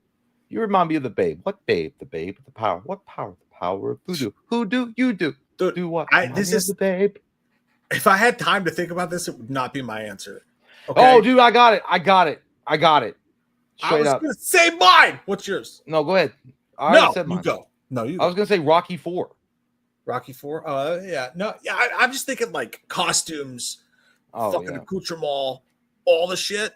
Yeah. And while I hate the movie, and I think the movie was one of the most disappointing movies in my entire life force, I think a Scream 2, when like, you're talking about Ghostface flying on the thing and everybody wearing the mask and shit, a movie that you didn't have to pay attention to, I would go Power Rangers, the movie. Everybody wearing Power Ranger shit, fighting, shooting each other with the guns. Oh, if you had to go see the movie, the requirement, you had to cosplay it. Yeah, I would go Power Rangers, man. I think that would be fucking crazy to watch because it would be so nostalgic to watch everybody with all the Power Ranger shit running around doing. That'd be crazy. Yeah, I'd like that. Yeah, I think if I had more time, I would think of something better. But that's where my brain goes. That's where my brain goes. Chelly Bean says Idle Hands. I never saw that in the theater when it came out, but I bet that was a good time.